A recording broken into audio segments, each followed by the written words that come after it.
पिछली क्लास में बच्चों हम क्या पढ़ रहे थे? पीरियोडिसिटी एंड प्रॉपर्टीज वाला chapter, periodic classification of elements पढ़ रहे थे। तो पीरियोडिक क्लासिफिकेशन ऑफ एलिमेंट में हमने पिछली क्लास में क्या डिस्कस किया था? हम डिस्कस कर रहे थे पीरियोडिसिटी एंड प्रॉपर्टीज। हमने क्या क्या डिस्कस कर ली थी पिछली क्लास में? हमने पिछली क्लास में डिस्कस की थी ionisation energy, atomic radius, electron gain enthalpy discuss कर ली थी। देन हमारा जो टॉपिक ऑनगोइंग था वो टॉपिक था कि applications of our ionisation energy and electron affinity, यही टॉपिक था।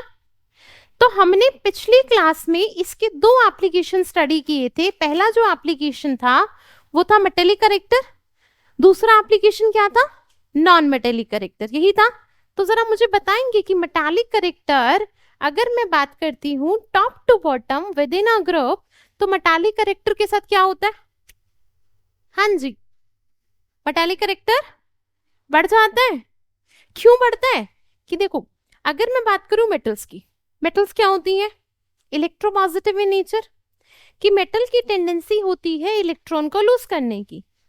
मेटल की टेंडेंसी इलेक्ट्रॉन को लूज करने की, तो इलेक्ट्रॉन को लूज करना कब इजी होगा? जब मैं कहूं उसकी आयनाइजेशन एनर्जी कम है। अगर उसकी आयनाइजेशन एनर्जी कम है तो इजीली लूज कर पाएगी इलेक्ट्रॉन को, उतना ज्यादा उसका मेटालिक करेक्टर हो जाएगा। So when you move from top to bottom in a group, क्या होता है? आयनाइजेशन पे क्या इफेक्ट होता है? आयनाइजेशन कम हो जाती है क्योंकि साइज बढ़ जाता है। तो अगर आयनाइजेशन कम हो रही है तो मतलब उसका मेटालिक करेक्टर बढ़ रहा होगा ना। यही डिस्कस किया था पिछली क्लास में। एक हमने डिस्कस किया था पिछली क्लास में नॉन मेटालिक करेक्टर के बारे में। नॉन मेटालिक करेक्टर के बारे में हमने पिछली क्लास में क्या डिस्कस किया था? कि जब टॉप टू बॉटम आप मूव कर रहे हैं तो आपका नॉन मेटालिक करेक्टर कम होता है, and when you are moving from left to right in a period, आपका नॉन मेटालिक करेक्टर बढ़ जाता है। This is what we have discussed in the previous class. चलिए, अब तीसरी प्रॉपर्टी पे आगे बढ़ जाते हैं। वो जो प्रॉपर्टी है वो है आपकी रिड्यूसिंग नेचर। देखो, अब हमने रिडॉक्स वाला चैप्टर पढ़ लिया। हाँ जी, पढ़ लिया ना? पढ़ लिया। अच्छा, जरा मुझे ये बताएंगे रिड्यूसिंग एंड ऑक्सीडाइजिंग एजेंट क्या होते हैं? अच्छा, कमेंट्स में भी लिखें कि रिड्यूसिंग और ऑक्सीडाइजिंग एजेंट्स क्या होते हैं। मतलब अगर रिड्यूसिंग एजेंट की बात करूं, मतलब वो दूसरों को रिड्यूस कर रहे हैं। अगर वो दूसरों को रिड्यूस कर रहे हैं मतलब खुद क्या हो रहे हैं? सेल्फ ऑक्सीडेशन हो रहा है उनका। मतलब आई कैन सी कि रिड्यूसिंग एजेंट अगर मैं लिखूंगी, जिस चीज का भी एजेंट होगा वही इसका काम है। रिड्यूसिंग एजेंट है मतलब दूसरों का क्या कर रहा है? Reduction. Reducing agent does reduction of other.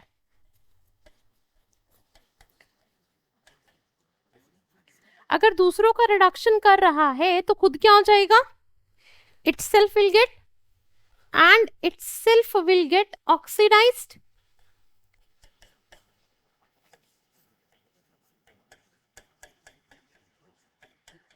यही है ना रिड्यूसिंग एजेंट।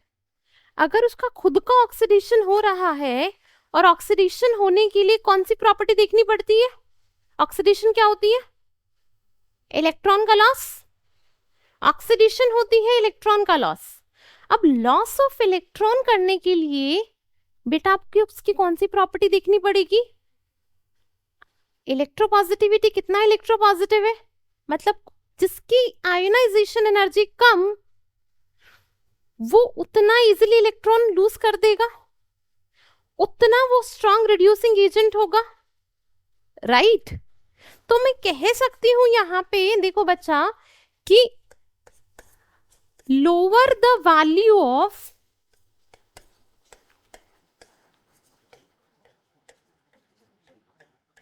आयनाइजेशन एनर्जी जितनी कम होगी उतना स्ट्रॉन्ग क्या होगा? वो reducing agent. I can say stronger it will be a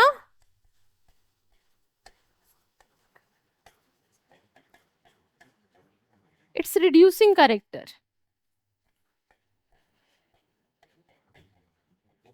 क्या ये बात क्लियर हुई? क्या इतनी बात क्लियर है रिड्यूसिंग के लिए कैसे दिखना है? अगर हम यहाँ बात करें ऑक्सीडाइजिंग नेचर की, तो देखो जरा ऑक्सीडाइजिंग नेचर क्या होता है, ऑक्सीडाइजिंग एजेंट क्या होता है, पहले तो मुझे ये बताओगे। ऑक्सीडाइजिंग एजेंट वो एजेंट जो दूसरों का ऑक्सीडेशन कराए, खुद क्या हो जाए, रिड्यूस। मतलब डज ऑक्सीडेशन ऑफ अदर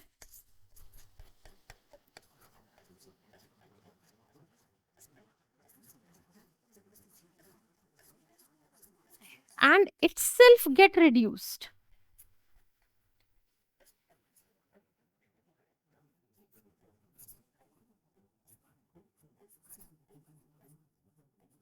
क्या ये बात क्लियर है?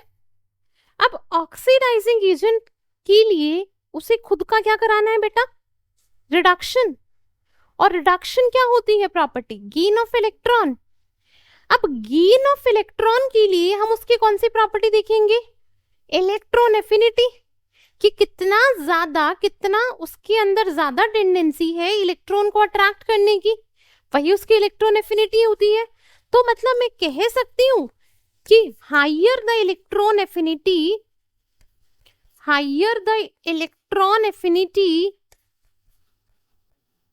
जितनी ज्यादा उसके इलेक्ट्रॉन को अट्रैक्ट करने की टेंडेंसी होगी, उतना इजीली क्या हो जाएगा, वो रिड्यूस हो जाएगा। More easily it will get reduced, more easily it will get reduced.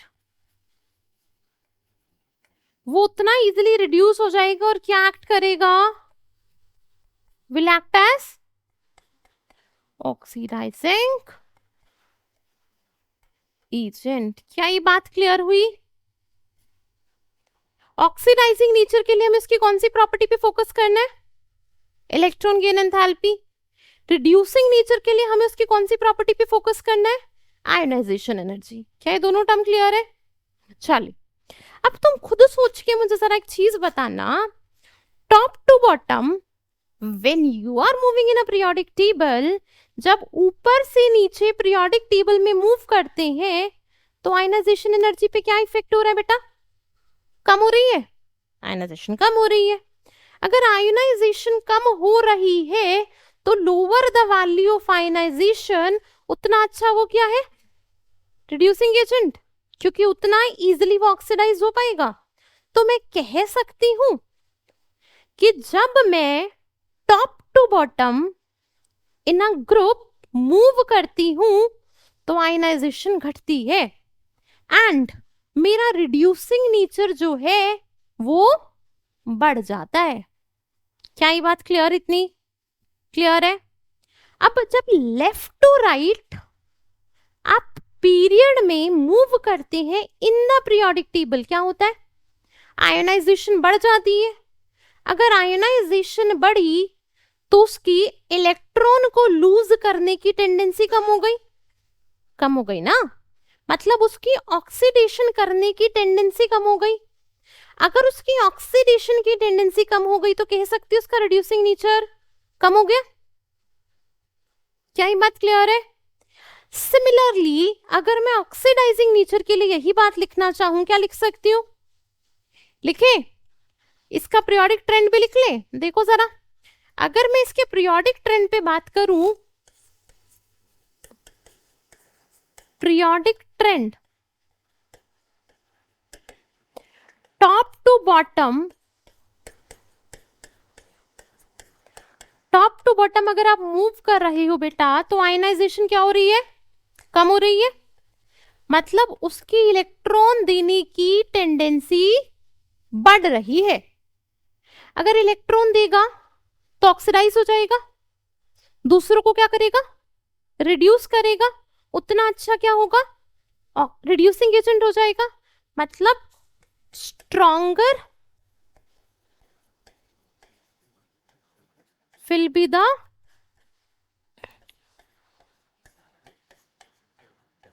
reducing agent। क्या ये बात क्लियर है मेरी, क्लियर है? अगर देखो, अगर मैं लिखूं लेफ्ट टू राइट, अगर आप मूव कर रहे हैं लेफ्ट टू राइट मूव करते हैं तो आयनाइजेशन पे क्या इफेक्ट होता है, बता दीजिए। Left to right periodic table में जब आप चल रहे हैं तो आयनाइजेशन बढ़ती है, आयनाइजेशन बढ़ती है। अगर आयनाइजेशन बेटा बढ़ जाएगी तो रिड्यूसिंग नेचर उसका घट जाएगा, क्योंकि वो इलेक्ट्रॉन नहीं दे पाएगा। Reducing nature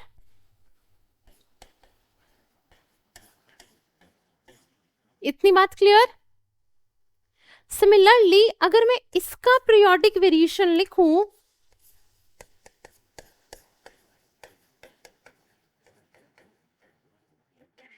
periodic variation top to bottom में, ऊपर से नीचे इन अ ग्रुप में मूव करते हैं ना, top to bottom in a group move कर रहे हो तो तुम्हारे इलेक्ट्रॉन की एंथैल्पी क्या हो रही है, लेस नेगेटिव, कम नेगेटिव हो रही है ना, ऊपर से नीचे आ रहे हो क्योंकि साइज बढ़ रहा है। तो तुम्हारी इलेक्ट्रॉन गेन एंथैल्पी क्या हो रही है, become less, I can say less negative. अगर electron gain enthalpy less negative हो गई तो क्या होगा, इलेक्ट्रॉन को लेने की टेंडेंसी कम हो गई, मतलब वो रिड्यूस कम होगा, रिड्यूस कम होगा मतलब उतना वीकर वो क्या होगा, ऑक्सीडाइजिंग एजेंट। तो मतलब टॉप टू बॉटम मूव करते हो तो तुम्हारा जो है ऑक्सीडाइजिंग नेचर क्या होता है, डिक्रीज हो जाता है। क्या बात क्लियर है। अब मुझे तुम खुद बताना, left to right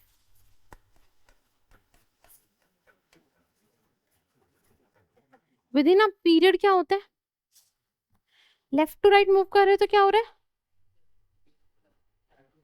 more negative, electron की एंथैल्पी मोर नेगेटिव, इलेक्ट्रॉन को लेने की कैपेसिटी बढ़ रही है, रिड्यूस होने की कैपेसिटी बढ़ रही है, और स्ट्रॉन्गर उसका क्या हो रहा है, वो उसका ऑक्सीडाइजिंग नेचर बढ़ रहा है। यही तो हो रहा है। मतलब मैं लिख सकती हूं कि उसके इलेक्ट्रॉन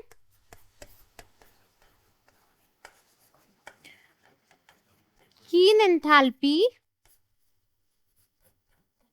बढ़ जाती है, बिकम मोर नेगेटिव, और उससे क्या हो रहा है, उसका ऑक्सीडाइजिंग नेचर बढ़ रहा है। क्लियर। तो इससे क्या हो रहा है, इसका ऑक्सीडाइजिंग नेचर बढ़ रहा है।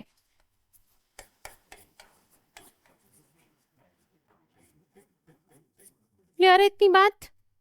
क्या ये बात समझ आ गई सबको कि पीरियोडिक वेरिएशन कैसे देखते हैं, रिड्यूसिंग का, ऑक्सीडाइजिंग का, मेटालिक का, नॉन मेटालिक का, अगर क्वेश्चन आता है तो कर लेंगे। डन। चलिए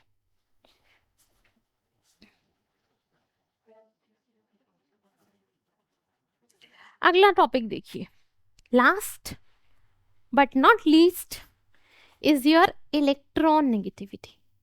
अब देखो बच्चे जरा ना कंफ्यूज हो जाते हैं जहां बात आती है ना इलेक्ट्रॉन एफिनिटी, या आई कैन से electron gain enthalpy and electron negativity. बच्चे कंफ्यूज क्या होते हैं, कहते हैं मैम दोनों में इलेक्ट्रॉन तो गेन हो रहा है, दोनों में तो इलेक्ट्रॉन को अट्रैक्ट करने की टेंडेंसी है, तो दोनों डिफरेंट कैसे हैं। जरा एक बार पहले इसको इलेक्ट्रॉन नेगेटिविटी को पढ़ें, फिर समझेंगे ये इलेक्ट्रॉन गेन एंथैल्पी से अलग कैसे है। देखो अगर मैं बात करूं इलेक्ट्रॉन नेगेटिविटी की, तो इलेक्ट्रॉन नेगेटिविटी क्या है, the tendency of an atom, ध्यान से पढ़ना definition, the tendency of an atom to attract the, क्या अट्रैक्ट करना है यहां पे, ये बात बहुत इंपॉर्टेंट है, the shared pair of electron. ये जो वर्ड है ना शेयर्ड पेयर ऑफ इलेक्ट्रॉन, यही इसका डिफरेंस है। देखो मैंने कहा जो इलेक्ट्रॉन नेगेटिविटी है तुम्हारी, वो टेंडेंसी होती है to attract the shared pair of electron towards itself. कहां पर, बॉन्ड के अंदर, केमिकल बॉन्ड के अंदर, उसको क्या बोलते हो, इलेक्ट्रॉन नेगेटिविटी। अब देखो मुझे जरा पहले ये बताओगे, एक क्वेश्चन मैं तुमसे करना चाहूंगी, बच्चा बॉन्ड क्या होता है, बॉन्ड क्या होता है,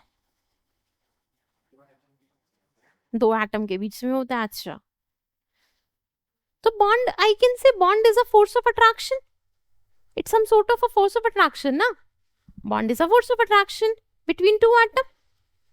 अब बॉन्ड हमें पता है किसी दो एटम के बीच में तो बनता है, पर दो एटम जब पास आएंगे उनके बीच में एक फोर्स ऑफ अट्रैक्शन डेवलप होगी, तभी तो बॉन्ड बनेगा। बिना फोर्स ऑफ अट्रैक्शन के क्या बॉन्ड बन जाएगा? नहीं ना। तो what is the bond? It's a force of attraction. अब मैंने कहा जब एक केमिकल बॉन्ड बनता है दो एटम के बीच में, उसमें इलेक्ट्रॉन को कोई भी एक एटम अपनी तरफ खींच रहा होगा, एक एटम दे रहा होगा। इसका मीनिंग क्या, देखिए जरा, कि मैं कहूं E और E, अगर मैंने कहा दो सिमिलर एटम है, चेक, मतलब फॉर एग्जांपल हाइड्रोजन और हाइड्रोजन, यही होता है H2, H2 होती है ना ये। H2 कैसे बना होगा?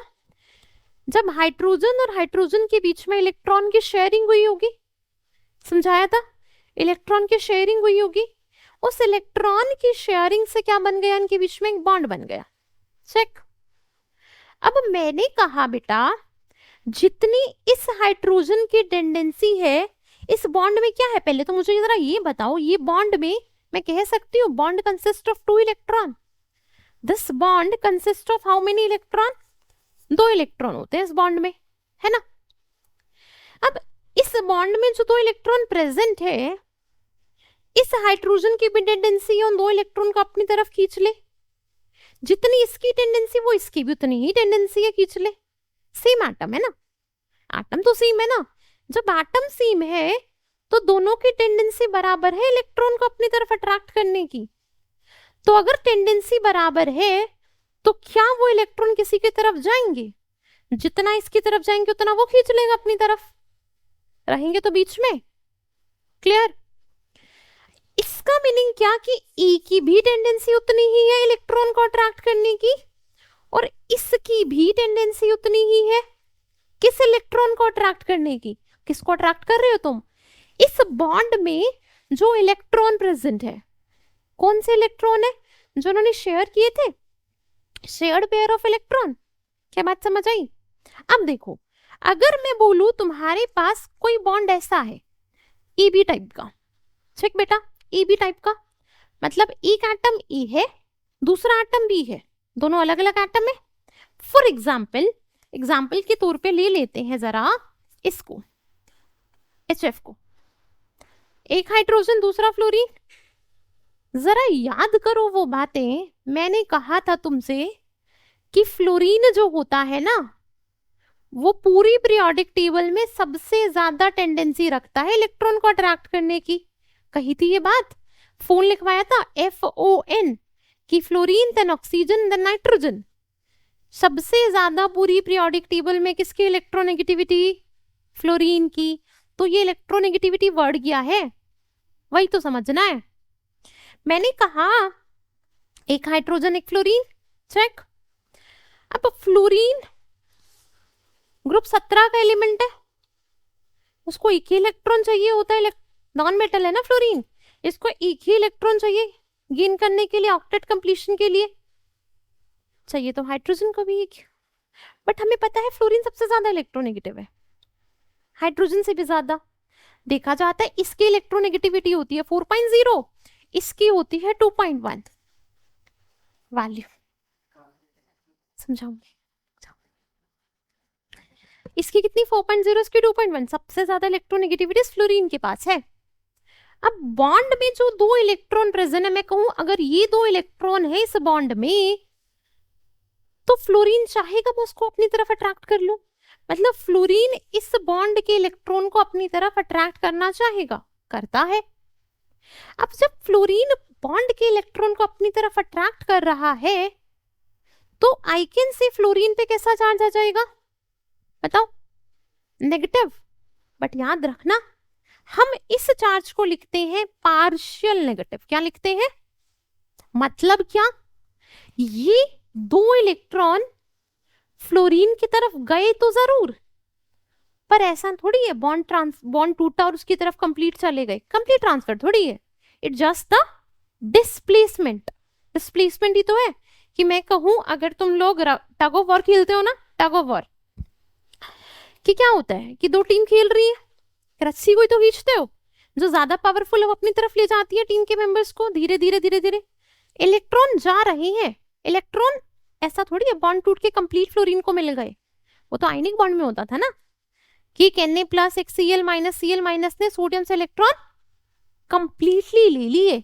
बट यहां पर अगर मैं देखूं तो इलेक्ट्रॉन अभी भी बॉन्ड में ही प्रेजेंट है। क्लियर बात? इसीलिए चार्ज कैसा आया?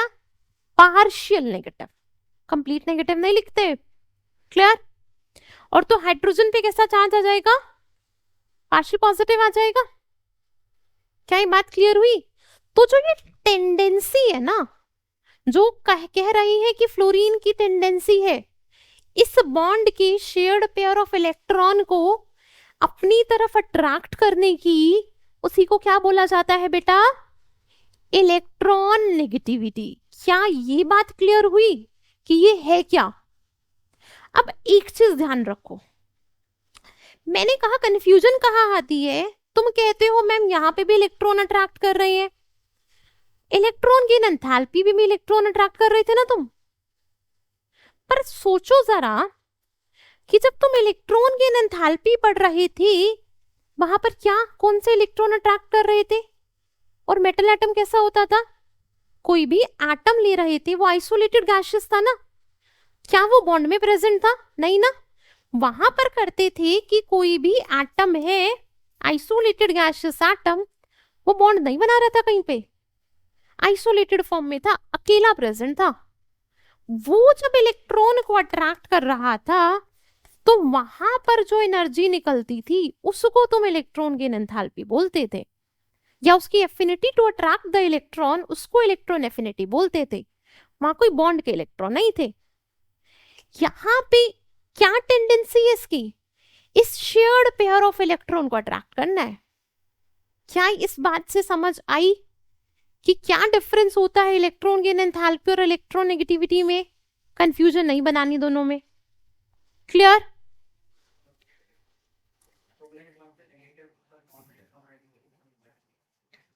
हाँ हाँ, बट हमेशा ये याद रखना है कि यहाँ पर आइसोलेटेड फॉर्म में है, कोई बॉन्ड नहीं बना हुआ। जब बॉन्ड के इलेक्ट्रॉन को अट्रैक्ट करने की बातें कर रहे हैं तो क्या होता है? इलेक्ट्रोनेगेटिविटी। क्लियर इतनी बात?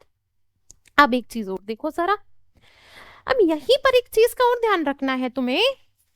अब यहां पर मैंने कहा पोलैरिटी की जरा बात कर लेते हैं, अगर हम बात ही कर रहे हैं पूरी तो देखो यहां पे for example is hydrogen, bond के इलेक्ट्रॉन बीच में है, किसी की तरफ कोई डिस्प्लेस नहीं हुए, तो ना किसी पे पॉजिटिव आया ना किसी पे नेगेटिव आया।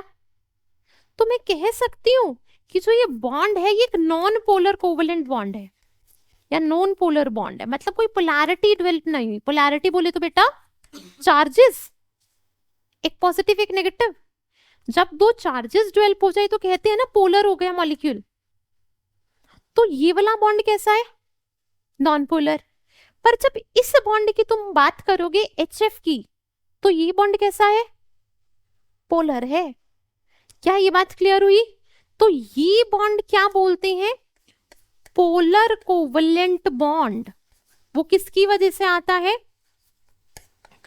En की वजह से। क्योंकि यहां पर एक चीज याद रखना, देखो हम बोलते हैं इलेक्ट्रोनेगेटिविटी को शॉर्ट फॉर्म में En भी लिख देते हैं, ठीक है? क्या लिख देते हैं? En। यहां मैं कह सकती हूं कि डेल्टा En मतलब इन दोनों का इलेक्ट्रोनेगेटिविटी डिफरेंस कितना है बेटा? 0। जितनी इस हाइड्रोजन की 2.1 उतनी ही इसकी 2.1, मतलब डेल्टा En निकालोगे तो 2.1 माइनस 2.1 बराबर 0। चेक, मतलब जब ये डेल्टा En 0 तो बॉन्ड कैसा? Non polar. बट यहां तो डेल्टा En है, अच्छा खासा है, तो यहां पे डेल्टा En मैं कह सकती हूँ not equal to 0, greater than 0, तो यहां पे बॉन्ड पोलर कोवेलेंट हो गया। क्या ये इंट्रोडक्शन ऑफ इलेक्ट्रोनेगेटिविटी क्लियर है? आगे बढ़ जाए, क्लियर है? चल कॉन्सेप्ट को ना जितना इनऑर्गेनिक में डीप से जानना चाहोगे ना उतनी इनऑर्गेनिक समझ आती है, ऊपर ऊपर से नहीं पढ़ते इनऑर्गेनिक। देखो अगली बात, फैक्टर्स अफेक्टिंग इलेक्ट्रोनेगेटिविटी। पहला factor Z effective. Z effective क्या होता है? इफेक्टिव न्यूक्लियर चार्ज, यही पढ़ा था ना, Z effective is an effective nuclear charge. मतलब ये बेटा आपका है इफेक्टिव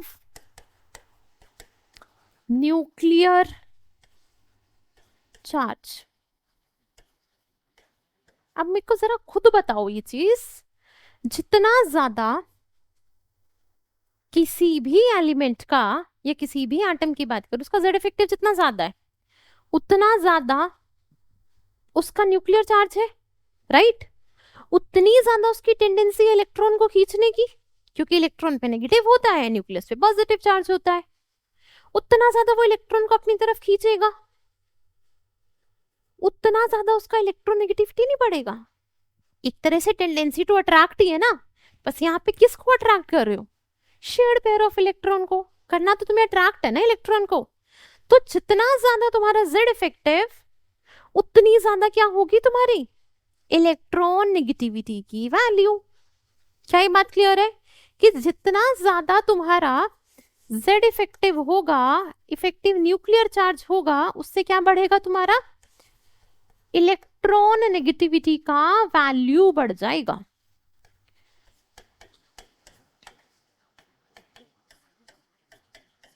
अच्छा अगली बात पे आओ जरा, यहाँ देखो साइज की बात करते हैं जरा। एटॉमिक साइज क्या होती है बेटा? Distance between centre of nucleus to the outermost shell containing electron, right? जितना ज्यादा वो डिस्टेंस उतना वो इलेक्ट्रॉन दूर है, उतना न्यूक्लियस का इफेक्टिव न्यूक्लियर चार्ज कम हो गया। मतलब मैं कहूं एटॉमिक साइज जितना ज्यादा तो इससे जेड इफेक्टिव क्या होगा उतना ही कम होगा, राइट? फिर जेड इफेक्टिव कम हो गया तो ईएन पे क्या इफेक्ट पड़ेगा? कम हो जाएगी, डायरेक्टली प्रोपोर्शनल है ना बेटा जेड इफेक्टिव और ईएन। तो मतलब आपका इलेक्ट्रॉन नेगेटिविटी कम हो जाएगी। इतनी बात क्लियर हुई? दोनों फैक्टर्स क्लियर? आगे बढ़े, चल ये देखो जरा, आयनाइजेशन एंड इलेक्ट्रॉन एफिनिटी। अच्छा तुम सोचना जरा, मैं कहूं कोई एलिमेंट है उसकी आयनाइजेशन एनर्जी ज्यादा है, मतलब क्या? जिसकी आयनाइजेशन ज्यादा वो इलेक्ट्रॉन तो नहीं दे पाएगा इजिली, बहुत एनर्जी चाहिए उस इलेक्ट्रॉन को निकालने के लिए तुमको, तो वो इलेक्ट्रॉन को देना पसंद, तो मतलब अगर वो इलेक्ट्रॉन को देना पसंद नहीं करता तो क्या पसंद करता होगा? लेना। अगर वो इलेक्ट्रॉन को लेना पसंद करता होगा तो उसकी ईए क्या होगी? इलेक्ट्रॉन गेन एंथैल्पी क्या होगी? इलेक्ट्रॉन एफिनिटी ज्यादा होगी ना, मोर नेगेटिव हो जाएगी ना, उतनी ज्यादा एनर्जी निकलेगी ना जितना उसकी टेंडेंसी होगी इलेक्ट्रॉन को लेने की। क्या ये बात क्लियर है? मैंने क्या कहा, ध्यान से दोबारा सुनना ये बात, बहुत ध्यान से सुनना, कि अगर उसकी आयनाइजेशन एनर्जी ज्यादा है, ठीक, मतलब क्या? वो इलेक्ट्रॉन को देना नहीं चाहता क्योंकि बहुत अमाउंट ऑफ एनर्जी चाहिए। अगर मैं क्लोरीन के इलेक्ट्रॉन की बात करूं, बैलेंस में 7 होते हैं, क्या 7 निकाल पाओगे? हाँ, क्योंकि आयनाइजेशन बहुत ज्यादा चाहिए। तो वो क्या चाहता है? मैं एक लेके स्टेबल हो जाऊं। उसकी टेंडेंसी क्या है? इलेक्ट्रॉन को लेने की है।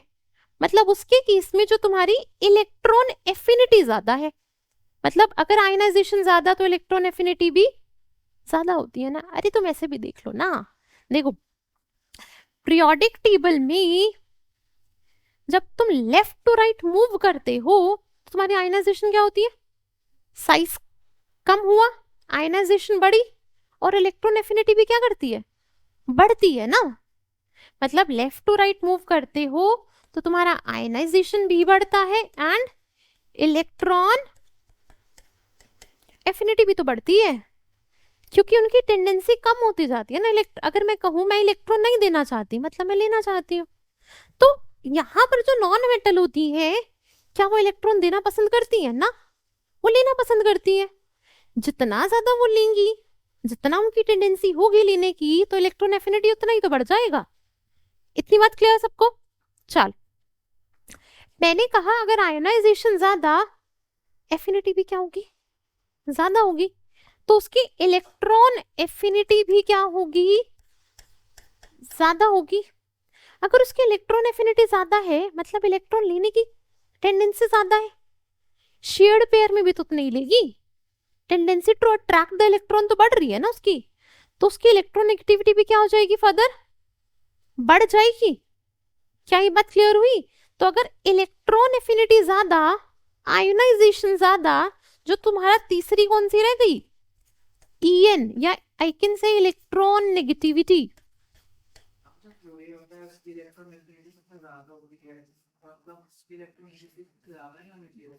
ऐसा नहीं होता, वो एक्सेप्शन फ्लोरीन क्लोरीन का एफिनिटी में चलता है। समझ गई? याद रखना ये बात। तुमने क्या कहा? देखो, फ्लोरीन, क्लोरीन, ब्रोमीन, आयोडीन, यही होते हैं ना प्रोडक्ट टेबल में 17 ग्रुप का, ग्रुप 17। अब देखो, हमने इलेक्ट्रॉन एफिनिटी में तो ये बात बोल दी है। क्या बोला हमने? एक्सेप्शन पढ़ा कि बेटा, कि मैंने कहा क्लोरीन जो होता है ना, उसकी इलेक्ट्रॉन एफिनिटी फ्लोरीन से ज्यादा हो जाती है, क्योंकि वो कहाँ अट्रैक्ट कर रहे हैं इलेक्ट्रॉन? आइसोलेटेड फॉर्म में ना। समझे? मतलब इसमें इलेक्ट्रॉन एफिनिटी की अगर तुम बातें करोगे तो तुम कैसे लिखते हो? कल लास्ट क्लास में लिखवाया, chlorine then fluorine then bromine then, यही लिखा था। बट जब तुम ईएन की बातें करोगे तो तुम कहोगे ऊपर से नीचे, top to bottom periodic table में मूव करने पर ईएन कम हो गई है। मतलब सबसे ज्यादा किसकी? इसकी। क्लियर? डाउट क्लियर हुआ? चलो, ये बात समझ आ गई, आगे बढ़ो। अब मैंने बात की ऑक्सीडेशन स्टेट की, ये क्या होती है? अच्छा, तुम ये सोचो, अगर किसी भी एलिमेंट पे जितना ज्यादा मैं कहूं पॉजिटिव ऑक्सीडेशन स्टेट है, उसकी उतनी ज्यादा टेंडेंसी होगी इलेक्ट्रॉन को अट्रैक्ट करने की। उतनी ज्यादा तो कमी है ना उसमें इलेक्ट्रॉन की। जितना ज्यादा पॉजिटिव चार्ज दिया तुमने उसको, जितने ज्यादा उसकी पॉजिटिव ऑक्सीडेशन स्टेट हुई, उसमें उतनी ही कमी है इलेक्ट्रॉन की। उतना उसका पॉजिटिव चार्ज बढ़ गया है, उतना ज्यादा वो टेंडेंसी रखेगा इलेक्ट्रॉन को ले आने की, tendency to attract the electron. तो उतनी ज्यादा क्या होगी उसकी? Electronegativity. क्या बात समझ आई? कि मैं कहूं अगर positive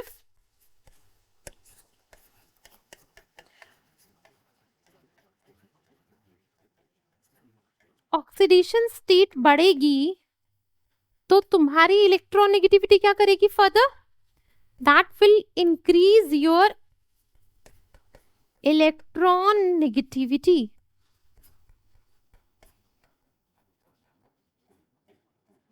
is this point clear? यहां तक क्लियर हुए वेरिएशंस? देख लिया?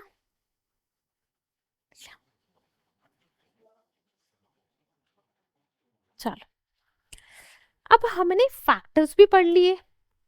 अब इसका पीरियोडिक वेरिएशन जरा देखना, left to right, top to bottom क्या होता है? खुद सोच के बताओ मुझे, ये तो तुम बता दोगे। लेफ्ट टू राइट अगर मैं मूव करती हूं पीरियोडिक टेबल में, तो बेटा जेड इफेक्टिव, जेड इफेक्टिव के साथ क्या होता है? बढ़ जाता है, जेड इफेक्टिव बढ़ जाता है। जेड इफेक्टिव बढ़ता है तो इलेक्ट्रॉन नेगेटिविटी डायरेक्टली प्रोपोर्शनल है उसके, तो मतलब इलेक्ट्रॉन नेगेटिविटी का वैल्यू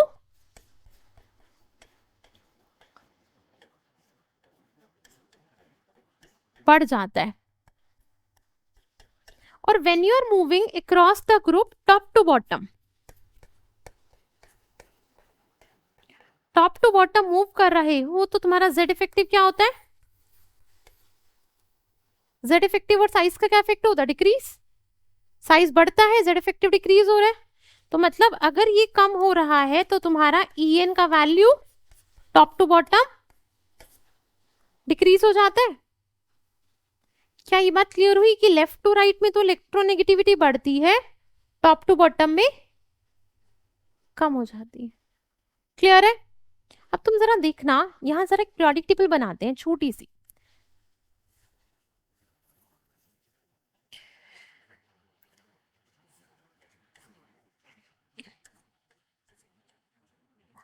सिर्फ एक ही मैं ग्रुप पीरियड बनाऊंगी, लिथियम, और यहाँ पे क्या होता है, बेरिलियम, और यहां से बीच का ग्रुप हटा देते हैं अभी, boron, carbon, nitrogen, oxygen, fluorine. Check, बीच में ग्रुप डी आता है ना, डी ब्लॉक आएगा ना। अब देखो इसके नीचे क्या होता है, सोडियम, कौन कौन से एलिमेंट होते हैं, रुबिडियम, सीजियम, मैग्नीशियम, कैल्शियम। इसके नीचे क्या होता है, एल्यूमिनियम, गैलियम, इंडियम, थीलियम। आगे जर्मेनियम, टेन, लेड। आगे, अरे ये तो याद होनी चाहिए टिप्स पे, ये तो ऐसी चीज है। Nitrogen, phosphorus, arsenic, antimony, bismuth, sulphur, oxygen, sulphur, selenium, tellurium, polonium, fluorine, chlorine, ये तो याद होगा, आयोडीन और एस्टेटाइन।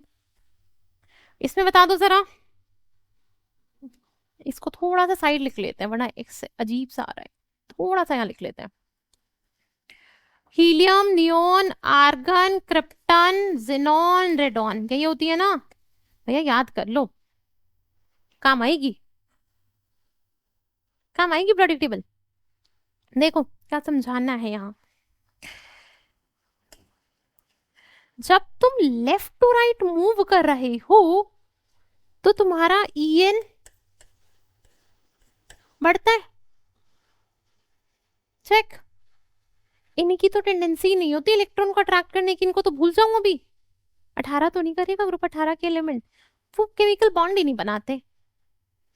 हाँ बाद में पता लगा कि होते हैं बॉन्ड, जैसे XeF6 है, जिनोन के कंपाउंड्स एग्जिस्ट करते हैं, जिनोन के कंपाउंड एग्जिस्ट करते हैं, तुम पढ़ोगे बॉन्डिंग में जाके, भर भर के कंपाउंड्स पढ़ाएंगे तुम्हें, XeO2F2, XeF4, XeF6, तो तुम बोलोगे मैम ने तो कहा था जिनोन के कंपाउंड ही नहीं होते, है तो नोबल गैस, बट हाँ उसके कंपाउंड बाद में मिले, उसके एग्जिस्ट करते हैं। जब तुम्हें वेस्पर पढ़ाएंगे ना तुम उनकी शेप पढ़ोगे, तो अभी के लिए इनको भूल जाओ कि हाँ नहीं है इनकी इलेक्ट्रोनेगेटिविटी, नहीं करते हैं टेंडेंसी टू अट्रैक्ट, नहीं बना रहे बॉन्ड। तो कहाँ तक रखा, 17 तक, ग्रुप 17 तक की बातें करी। अब लेफ्ट टू राइट जब तुम मूव कर रहे हो तो तुम्हारा इलेक्ट्रोनेगेटिविटी बढ़ रहा है, और टॉप टू बॉटम जब तुम मूव कर रहे हो तुम्हारा इलेक्ट्रोनेगेटिविटी घट रहा है, ऐसा ही है ना। तो मतलब यहां पर इस ग्रुप का 17 ग्रुप का इलेक्ट्रोनेगेटिविटी सबसे ज्यादा होना चाहिए था,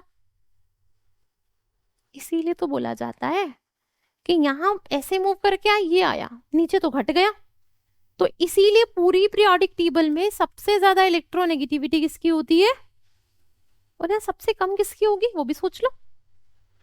यहां गए बड़ा, मतलब इस ग्रुप की सबसे कम होनी चाहिए, और टॉप टू बॉटम आए तो घट गया। सीजियम सबसे ज्यादा इलेक्ट्रोपॉजिटिव है, अगर हम रेडियो एक्टिव फ्रेंशियम की बात ना करें तो। समझ गए कि ये इसके नीचे सीजियम के नीचे फ्रेंशियम आता है ना, कह सकते हो तो मैम फ्रेंशियम भी तो होता है, बट फ्रेंशियम रेडियो एक्टिव है, उसको कंसिडर नहीं कर रहे हैं। क्या इतनी बात क्लियर हुई कि वाई वी आर कॉलिंग कि सबसे ज्यादा fluorine, then oxygen, then nitrogen in this periodic table. Clear है? चल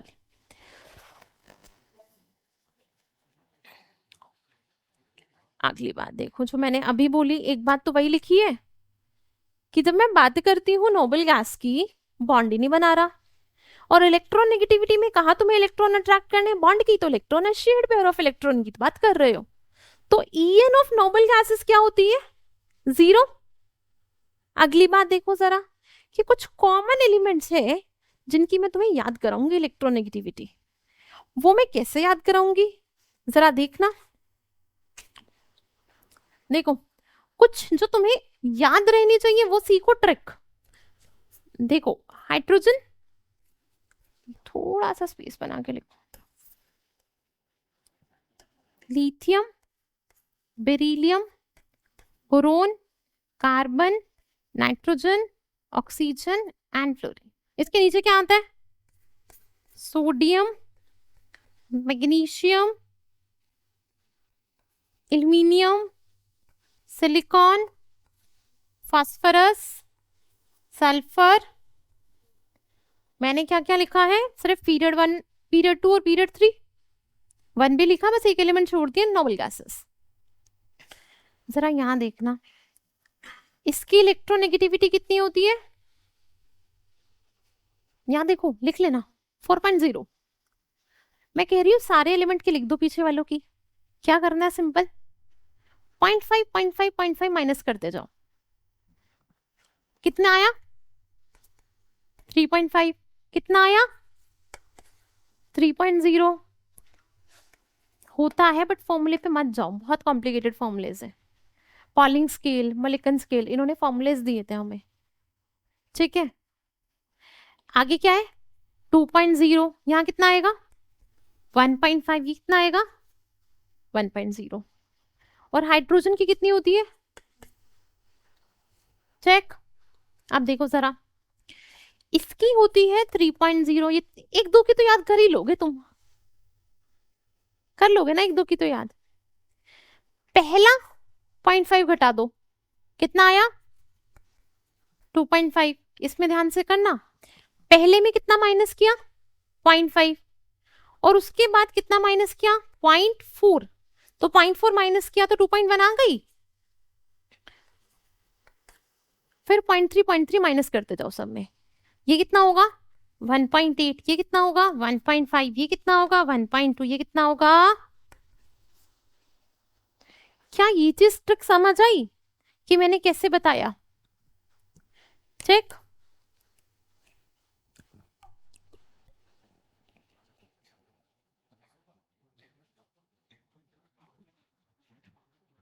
इज दिस क्लियर? कैसे याद रखना है कि पूरी पीरियोडिक टेबल में तुम खुद से देखो, फ्लोरीन की सबसे ज्यादा, देन ऑक्सीजन, और नाइट्रोजन और क्लोरीन में से नाइट्रोजन की क्यों ज्यादा है? साइज, ये थर्ड पीरियड का है ना, वो सेकंड का है, ठीक है। वैल्यूज अप्रोक्सीमेट सेम है, बट हाँ इसकी टेंडेंसी ज्यादा ली जाती है। क्या ये बात क्लियर है कि अगर तुमसे किसी भी एलिमेंट की इलेक्ट्रोनेगेटिविटी अगर याद हो जाएगी, क्योंकि जब हम तुमसे कैलकुलेट करेंगे परसेंटेज आयनिक करेक्टर, तो वहां तुम्हें इलेक्ट्रोनेगेटिविटी की जरूरत पड़ेगी। तुम्हें कुछ वैल्यूज याद होंगी तो याद रहेगा, याद भी नहीं हुआ तो एग्जाम में उठा के ऐसे लिख लेना ना एक जगह कि 0.5 माइनस करके लिख लिया, और इसकी 0.5 0.4 फिर 0.33 माइनस कर लिया। क्लियर है? हटा दूं? कुछ चीजों को ट्रिक से ही याद रखा जाता है, क्योंकि हर चीज को फॉर्मूले, कैलकुलेशन, उसके लिए तुम्हारे पास फिजिक्स है तो है, मैथ्स है तो है। अगर तुम केमिस्ट्री भी कैलकुलेशंस पे ले आए, और वो भी इनऑर्गेनिक केमिस्ट्री, तो केमिस्ट्री ही तो स्कोरिंग होती है। मतलब तुम अगर याद रखोगे ना ये बात मेरी आज, कि तुम्हारा जो केमिस्ट्री सब्जेक्ट है ना और बायो सब्जेक्ट है, तुम बायो की प्रिपरेशन करते हो 11th 12th में अगर, तो केमिस्ट्री और बायो ही स्कोरिंग होता है। ये इनऑर्गेनिक केमिस्ट्री तो ऐसे टिप्स पे याद रखने की होती है कि ऐसा हुआ तो ऐसा हो गया। क्लियर? इसमें फॉर्मूले मत मांगना, ट्राई करना, ना मांगो। जितना ट्रिक से याद करोगे उतना अच्छा होता है, क्योंकि हमें अपना टाइम बचाना है। वही तो होता है एग्जाम, कि टाइम भी सेव हो रहा है। अगर टाइम वो सेव करके मैंने किसी ऐसे क्वेश्चन में लगा दिया जहां सच में फॉर्मूले की जरूरत थी, ट्रिक से ना हो पाना, तो वो बेटर है ना कि अपने आप को यहाँ पे भी फॉर्मूले में उलझा लो, ना ये हो ना वो हो। क्लियर? हमेशा ना एग्जाम के लिए ट्रिक कहते हैं ना, एक होता है हार्ड वर्क, एक होता है स्मार्ट वर्क। तो we have to go for hard but with smart. Smartness बहुत जरूरी है। देखो जरा, नेचर ऑफ ऑक्साइड्स की बातें जरा कर लेते हैं। Electronegativity is over. अब ऑक्साइड्स, हमें पता है पीरियोडिक टेबल में हमारे पास मेटल्स है, हमारे पास नॉन मेटल्स है, हमारे पास क्या है, मेटलॉइड्स है। यही पता है कि मेटल है, नॉन मेटल है और मेटलॉइड है। देखो जरा, मैं मेटल्स की बात करती हूं। Metals for example calcium, magnesium, sodium, potassium, group 1 और 2 में मेटल्स ही है ना। अब ग्रुप 1 और ग्रुप 2 में मेटल्स हैं, ऑक्साइड्स बना दे। ये बात जब हमने मेटल नॉन मेटल डिस्कस की थी, मैंने वहां समझाई थी कि जो ग्रुप 1 की मेटल होती है उनके जो ऑक्साइड होते हैं कैसे होते हैं, बेसिक। जैसे सोडियम का हाइड्रोक्साइड, सोडियम का ऑक्साइड पानी से रिएक्ट करके सोडियम हाइड्रोक्साइड बनाता है, बेस होता है ना। तभी लिखा था कि मेटल के ऑक्साइड बेसिक होते हैं। और वहां ये भी बात मैंने आपको समझाई थी जरा कि नॉन मेटल के ऑक्साइड कैसे होते हैं, एसिडिक। एग्जाम्पल देके समझाई थी।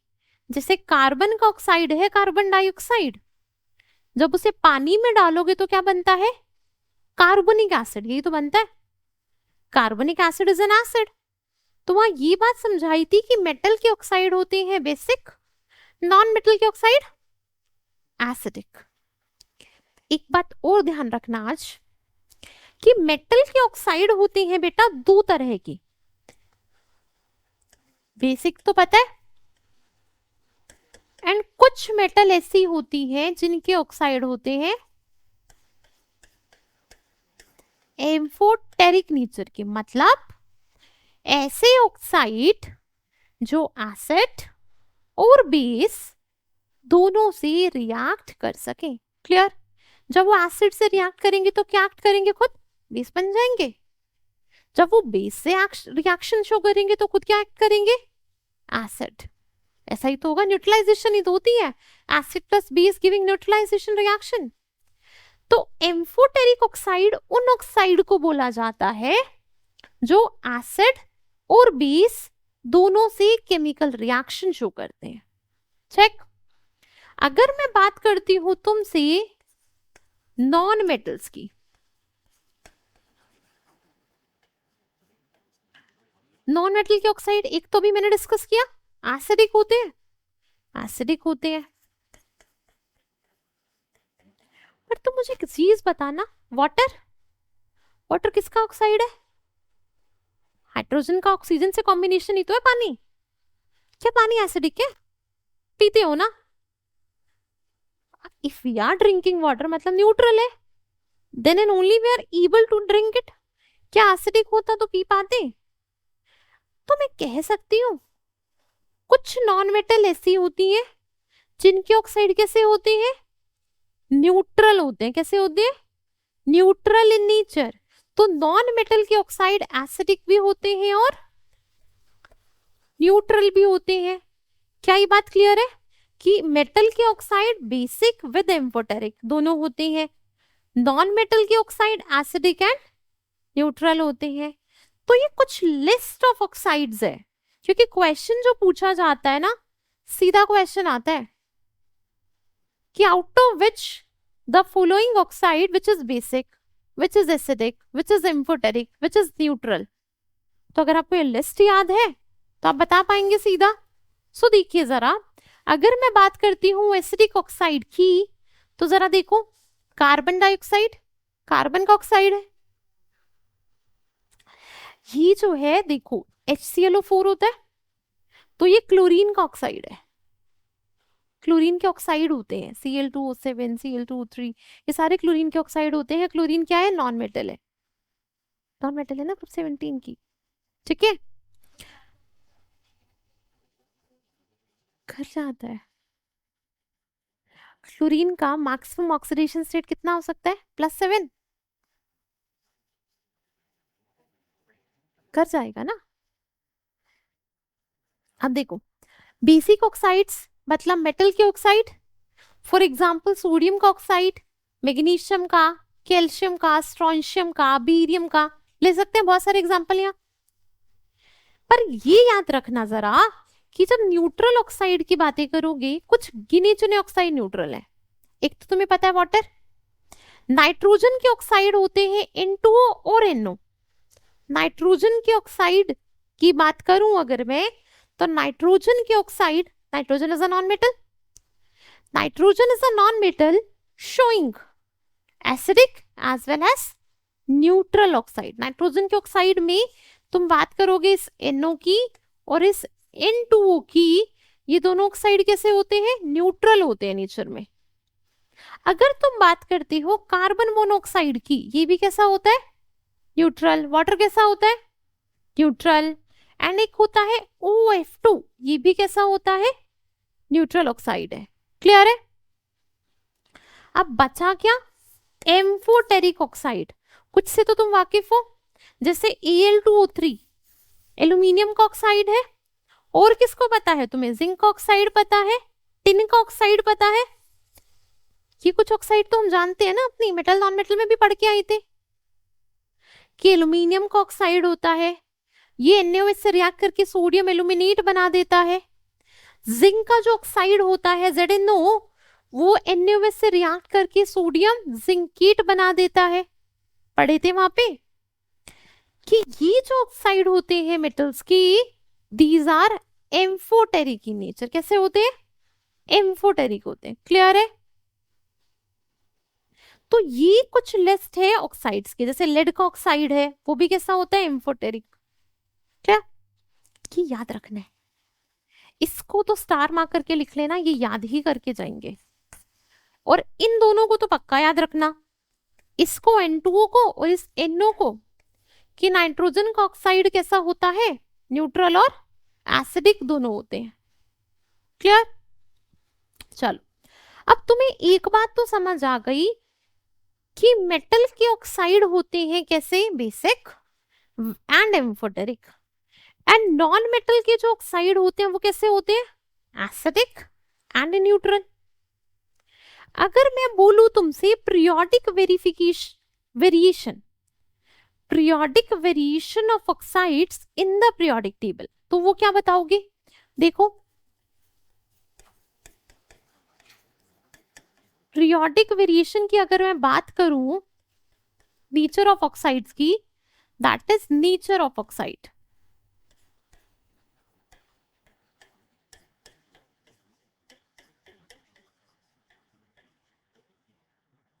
नेचर ऑफ ऑक्साइड्स की अगर हम बात करते हैं लेफ्ट टू राइट, मतलब अलोंग अ ग्रुप की बात कर रही हूं मैं। लेफ्ट टू राइट जब आप मूव करते हो तो देखो जरा, लेफ्ट टू राइट, एक तो तुम बताओ मुझे एसिडिक ऑक्साइड का नेचर, एंड एक बताओ बेसिक का।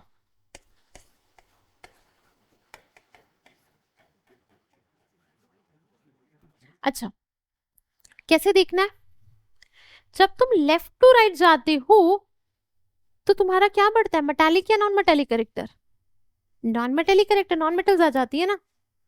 और नॉन मेटल्स के ऑक्साइड कैसे होते हैं, तो तुम्हारा कौन सा भी नेचर बढ़ेगा, और बेसिक।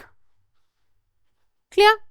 मतलब जब तुम लेफ्ट टू राइट मूव करते हो तो तुम्हारा ऑक्साइड्स का नेचर कैसा शुरू होना जाता है, एसिडिक, बेसिक से कम हो जाता है। क्लियर है। जब ही तो देखो ना, अगर मैं बात करूं कि एक सोडियम का ऑक्साइड है, एक मैग्नीशियम का ऑक्साइड है, एक एल्यूमिनियम का ऑक्साइड है, ठीक है, एक हमारा टिन का ऑक्साइड है, सिलिकॉन का,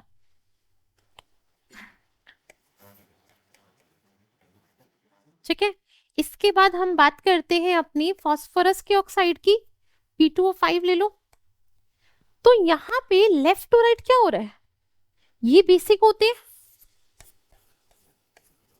ये बेसिक होते हैं, ये क्या होता है, एम्फोटेरिक, और ये क्या होते हैं, एसिडिक। फिर क्या जाता है इसके बाद, SO3 आ जाता है, फिर क्लोरीन का ऑक्साइड Cl2O7 आ जाता है, एसिडिक कैरेक्टर बढ़ रहा है ना। क्लियर? अगर मैं बात करूं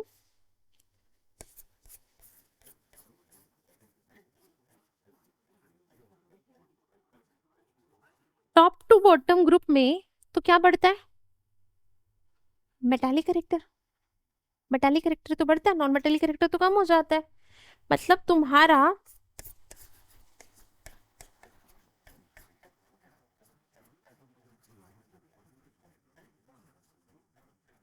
बढ़ जाता है मेटालिक कैरेक्टर। इससे क्या होगा? कौन सा नेचर ऑफ ऑक्साइड बढ़ेगा?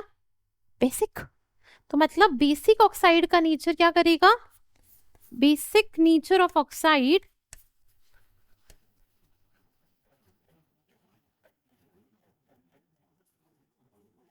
बढ़ जाएगा एंड एसिडिक कम हो जाएगा।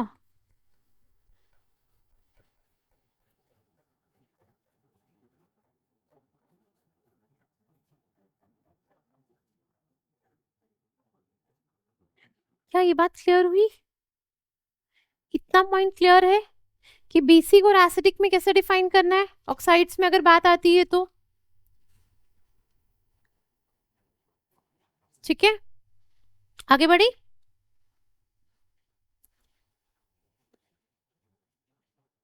क्या हटा दूं?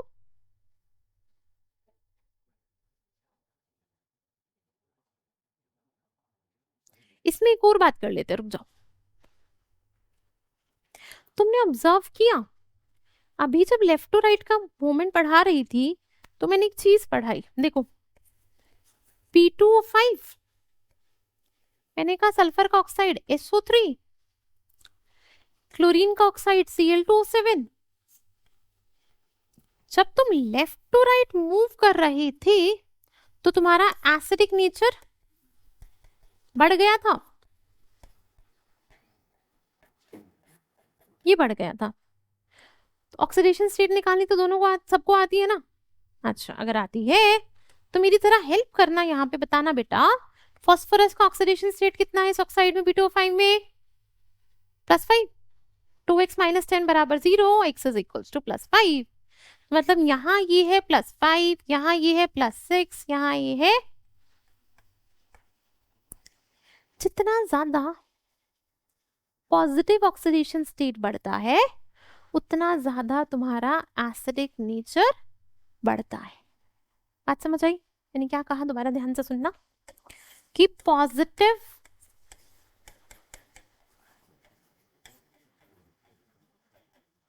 स्टेट बढ़ेगा नॉन मेटल का, उतना ज्यादा क्या होगा तुम्हारा?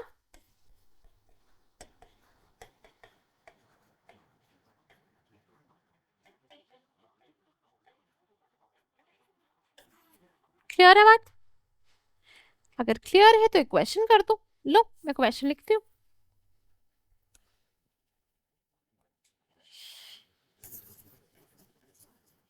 आपको अरेंज करना है, जो मैं ऑक्साइड लिखूंगी हाइड्रोक्साइड्स, तो उनको increasing order of the acidic strength में अरेंज करना है।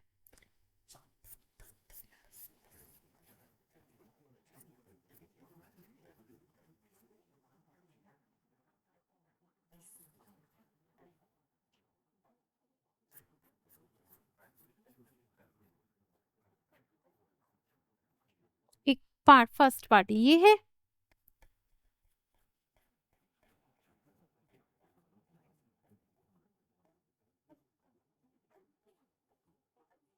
सेकेंड पार्ट ये है, एंड एक लास्ट पर लिखूंगी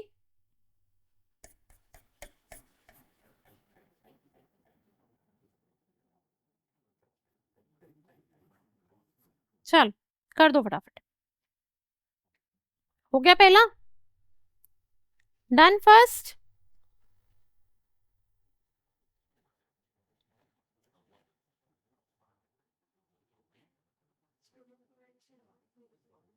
यही आ रहा है ना जो मैंने लिखा? देखो HClO4 में क्लोरीन का ऑक्सीडेशन नंबर कितना निकल कर आया? x - 8 + 1 बराबर 0 +7। ऐसे ही तो आया होगा, +7 निकालना सीखा था।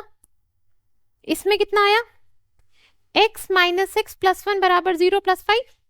ओड ऑक्सीडेशन नंबर्स होते हैं ना, ग्रुप 17 है, तो इसका कितना आया प्लस 5। इसका कितना आया बेटा नीचे वाले का,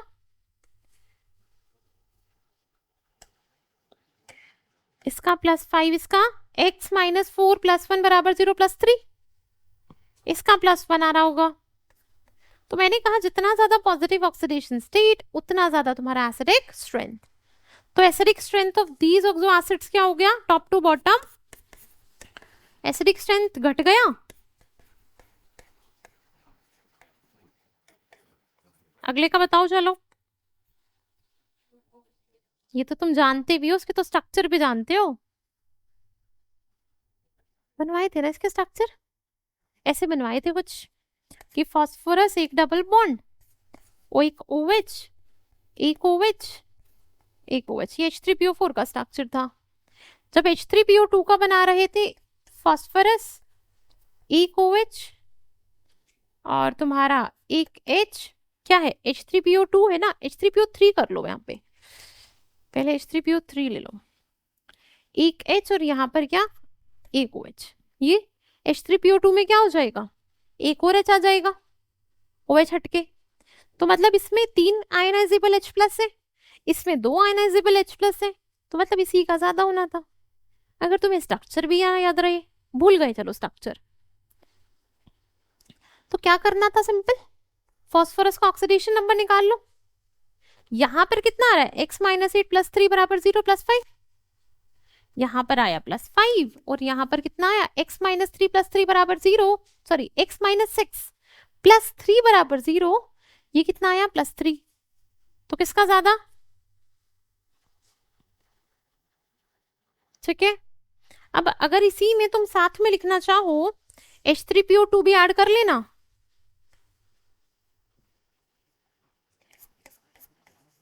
तुम कहोगे मैम ने वो हटवा दिया, लो H3PO2 plus 1 oxidation state plus 1, इसका स्ट्रक्चर कैसे बनता था, P double bond O, OH, एक H और एक H, यही था है ना। वहां पे मैंने H प्लस से सिखाया था कैसे निकलते हैं, या ऐसे सीख लो। इसका आंसर क्या आया, सेम, यहाँ पर ऑक्सीडेशन नंबर हो गया प्लस 5, यहाँ पे कितना हो गया प्लस 3।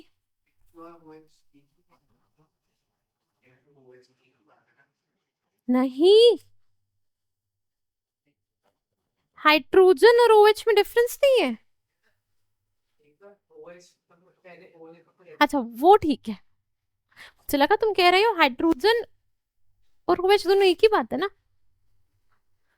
क्या ये बात क्लियर हुई कॉन्सेप्ट,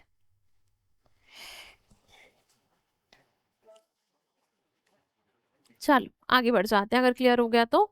अगली बात देखो नेचर ऑफ हाइड्राइड की, इसने कहा, इसकी बात सुनते हैं कि nature of hydride changes from basic to acidic in a period from left to right. वही तो बात बोल रहा है जो ऑक्साइड में बोली कि मेटल की हाइड्राइड, मेटल के ऑक्साइड कैसे होते हैं बेसिक, जैसे ही तुम नॉन मेटल पे मूव करोगे तो कैसे होने शुरू हो जाएंगे एसिडिक। यही तो बात है ना कि अगर मैं बात करती हूं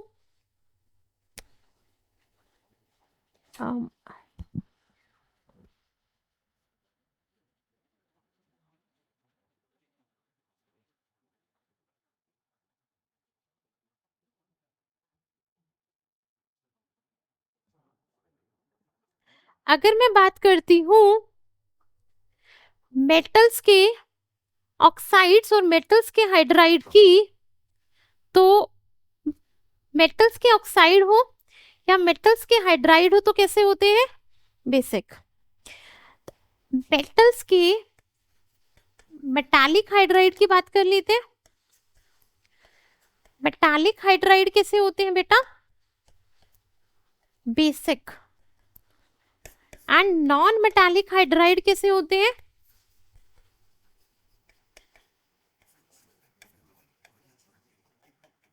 कैसे होते हैं acidic. Check, for example ammonia water HF। तुम देखना, तुम कहती हो ना ammonia is a base, weak base बोलते हो, अमोनिया वीक बेस होती है बोलते हो ना। अमोनियम हाइड्रोक्साइड, अमोनिया को पानी में डाल के अमोनियम हाइड्रोक्साइड बनता है, वो एक वीक बेस होता है। वाटर कैसा है, न्यूट्रल है। HF कैसा है, वीक एसिड है, वीक एसिड होता है ना। मतलब जब तुम लेफ्ट टू राइट मूव कर रही हो तो तुम्हारा एसिडिक नेचर ऑफ हाइड्राइड बढ़ रहा है। हाइड्राइड की बात करो, तुम ऑक्साइड की बात करो, एसिडिक नेचर तो बढ़ गया ना बेटा। क्या बात क्लियर है? इसीलिए बोला जाता है ये क्या होता है, एक वीक बेस। ये क्या होती है, पानी कैसा होता है, न्यूट्रल। ये कैसा होता है, एक, क्या ये बात क्लियर है? क्लियर हुई बात कि अगर हम नेचर ऑफ हाइड्राइड्स की भी बातें करेंगे तो हम कैसे डिस्कशन करेंगे। सो ऑक्साइड की बात हो या हाइड्राइड की बात हो तो मेटल के बेसिक होते हैं। जैसे जैसे तुम लेफ्ट टू राइट मूव करते जाओगे तुम्हारा एसिडिक नेचर बढ़ता जाएगा। क्या लिखना है, लिख लो।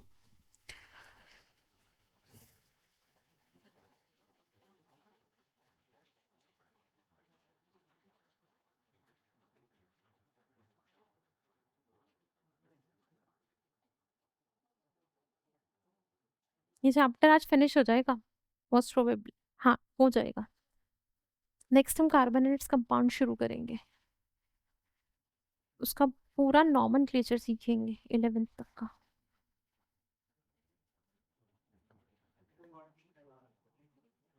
वो 9th में होगा बॉन्डिंग शुरू।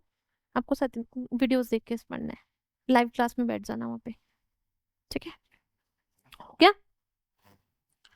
हाँ, और एक चीज याद रखना, इस बार if you wanna come, Sunday को एक क्लास लगाई गई है 5 से 7, सॉरी 5 से 7 NSCGS का मैं पेपर डिस्कस करूंगी, प्रीवियस ईयर NSCGS के प्रीवियस ईयर पेपर डिस्कस करूंगी 2023 वाला, 22 और 23। तो तुम्हें उससे ये आइडिया लग जाएगा किस तरह के क्वेश्चन आते हैं, किस तरह का पैटर्न है और कितने डेप्थ तक तुम्हें जाना है, ठीक है? तो try to attend the class everyone, कि हर कोई वो क्लास अटेंड करे ताकि प्रीवियस ईयर का आइडिया लग जाएगा तुम्हें। देखो अगर मैं बात करती हूं, टॉपिक इज डन, ऑक्साइड्स हो गया, हाइड्राइड्स हो गया, एंड यहां पर जो टॉपिक है वो है आपका डायगोनल रिलेशनशिप। होता क्या है, देखा गया है कि जो पीरियड 2 के एलिमेंट है ना, वो पीरियड 3 के डायगोनल एलिमेंट जो है उनके साथ सेम प्रॉपर्टी शो कर रहे हैं। क्या कर रहे हैं, सेम प्रॉपर्टी शो कर रहे हैं। फॉर एग्जाम्पल देखो, अगर मैं बात करूं लिथियम की बात करूं, लिथियम की बात करूं, लिथियम रिजेंबल करता है किससे, मैग्नीशियम से। मतलब जो पीरियड 2 का एलिमेंट है लिथियम, ये पीरियड 3 का एलिमेंट है। लिथियम पीरियड 3 के उस एलिमेंट से रिजेंबल करेगी, उसकी प्रॉपर्टी जो उसके साथ क्या है, डायगोनली अपोजिट है। डायगोनल है ना, तो डायगोनली अपोजिट एलिमेंट की प्रॉपर्टी क्या होती है, सेम, जस्ट पीरियड 2 और 3 के लेवल है। चेक, लिथियम की प्रॉपर्टी किसके साथ डायगोनली सेम होती है, मैग्नीशियम, बेरिलियम की एल्यूमिनियम, बोरोन की सिलिकॉन। और ये हर किसी का नहीं है, कुछ ही एलिमेंट्स की बात है जिन्होंने ऐसा दिखाया, तो उसको नाम क्या दे दिया गया इस कॉन्सेप्ट को, डायगोनल रिलेशनशिप। क्या बात समझ आई? अगर तुमसे बोला जाए क्वेश्चन में कि मैं तुम्हें दूं कि सपोज करो मैं तुम्हें दूं 4 ऑप्शन, कि पहले ऑप्शन में दूं कि लिथियम एंड मैग्नीशियम, दूसरे ऑप्शन में दूं बेरिलियम एंड एल्यूमिनियम, तीसरे ऑप्शन में दूं बोरोन एंड सिलिकॉन, एंड चौथे ऑप्शन में दूं कार्बन एंड नाइट्रोजन, और मैं तुमसे पूछूं इनमें से कौन सा ऐसा पेयर है जिसकी प्रॉपर्टी सेम नहीं होती, कार्बन एंड नाइट्रोजन, क्योंकि ये जो ऊपर वाले 3 पेयर मैंने लिखे, ये कौन से पेयर है? Diagonal relationship. इनमें कैसी प्रॉपर्टी है? ये डायगोनल रिलेशनशिप शो करते हैं, मतलब डायगोनली इनकी प्रॉपर्टी सेम होती है। बट ये वो एलिमेंट है जो पीरियड 2 में लाई कर रहे हैं, इनकी प्रॉपर्टी तो सेम नहीं होती। क्या बात समझ आई? तो आंसर ये हो जाना है। क्लियर है? What is diagonal relationship? लिख लो, क्योंकि ये इंपॉर्टेंट है डायगोनल रिलेशनशिप, क्योंकि तुम्हें पता लगेगा कि पीरियड 2 के एलिमेंट डायगोनली अपोजिट जब तुम पढ़ोगे ना, एस ब्लॉक, पी ब्लॉक, वहां तुम देखोगे कि लिथियम की प्रॉपर्टी मैग्नीशियम के जैसी है, बेरिलियम की प्रॉपर्टी एल्यूमिनियम के जैसी है, बोरोन की प्रॉपर्टी सिलिकॉन के जैसी है। तो जो प्रॉपर्टी का रिजेम्बलेंस होता है ना, वो किसकी वजह से होता है? वो डायगोनल रिलेशनशिप की वजह से होता है। फिजिकल एंड केमिकल प्रॉपर्टी में दोनों आती है ना। क्लियर हुई बात? What is diagonal relationship? नहीं, Na और नहीं, B इज बेरिलियम। तो इसके अगला ग्रुप कौन सा होता है? डी ब्लॉक तो नहीं लेना, डी ब्लॉक तो नहीं ले रहे।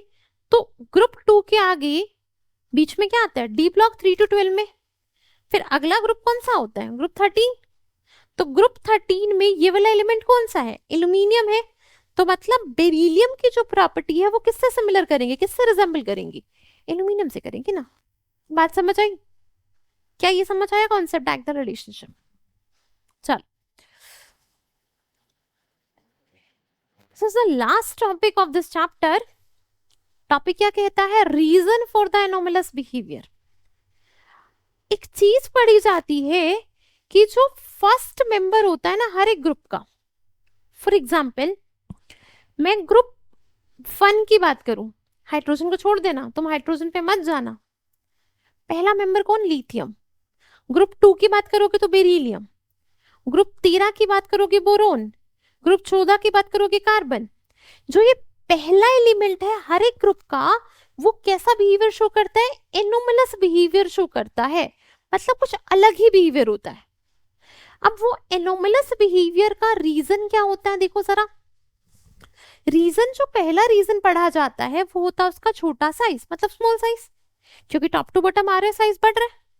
तो जो वो पहला एलिमेंट है हर एक ग्रुप का, उसका साइज छोटा है। सेकंड क्या? Large charge by size ratio है, रेडियस रेशियो बोलते हैं। एंड कह सकते हैं सबसे ज्यादा इलेक्ट्रोनेगेटिविटी है, क्योंकि टॉप टू बॉटम ग्रुप में इलेक्ट्रॉन नेगेटिविटी का वैल्यू कम हो रहा है। तो वो एलिमेंट, पहला एलिमेंट ऐसा है सेकंड पीरियड में जो प्रेजेंट है हर एक ग्रुप का, उसकी इलेक्ट्रॉन नेगेटिविटी सारे ग्रुप के एलिमेंट से ज्यादा है। तो ये 3 रीजन ऐसे होते हैं जिसकी वजह से वो क्या शो करता है? Anomalous behaviour. क्लियर है? हर ग्रुप का। अगर तुम बात करोगे ग्रुप 13 की तो कौन सा एलिमेंट हुआ? बोरोन। ग्रुप 14 की तो हुआ कार्बन। ग्रुप 15 की तो हुआ नाइट्रोजन। 16 में ऑक्सीजन। 17 में ग्रुप 1 में लिथियम। ग्रुप 2 में बेरिलियम। समझ गए? अब एक बात यहाँ क्या लिखी है बेटा, ध्यान से देखना, कि जो एलिमेंट होता है सेकेंड पीरियड का कैन हैव 4 वैलेंस ऑर्बिटल। ये बात होती है कोवेलेंसी की, जो एक छोटा साइड है मैं यहाँ दूंगी, आगे बॉन्डिंग में से पूरा पढ़ूंगे। देखो, अगर मैं बात करती हूँ सेकेंड पीरियड की, अब तुम बताओगे, क्योंकि मैंने तो तुम्हें बता दिया था। सेकेंड पीरियड में कौन कौन सी ऑर्बिटल फिल होती है? जल्दी। अरे एस और पी तो कौन सी? एस और पी, 1s।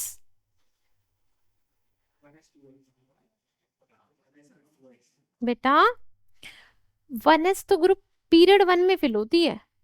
जैसे ही तुम पीरियड 2 में बात करते हो तो 2s फिल होती है और 2p फिल होती है। पढ़ाया था? 2s से चलोगे 2p तक। जैसे ही तुम तीसरे पीरियड में मूव करोगे, वहां पे क्या क्या फिल होता है? 3s, 3d and 3p। ये आ सकती है? थर्ड में ये आ सकती है ना, 3p वेकेंट होती है, बोलते हैं ना 3d जो है इसमें खाली होती है। तो देखो s में कितनी ऑर्बिटल होती है, s सबशेल में एक ही ऑर्बिटल है, p में 3 ऑर्बिटल है, मतलब यहां पर टोटल 4 ऑर्बिटल फिल हो सकती हैं। इसीलिए इसकी जो ग्रुप पीरियड 2 के जो एलिमेंट होते हैं उनकी मैक्सिमम कोवेलेंसी 4 पढ़ी जाती है। पढ़ते हो ना कि नाइट्रोजन NH4+ की पढ़ते हो।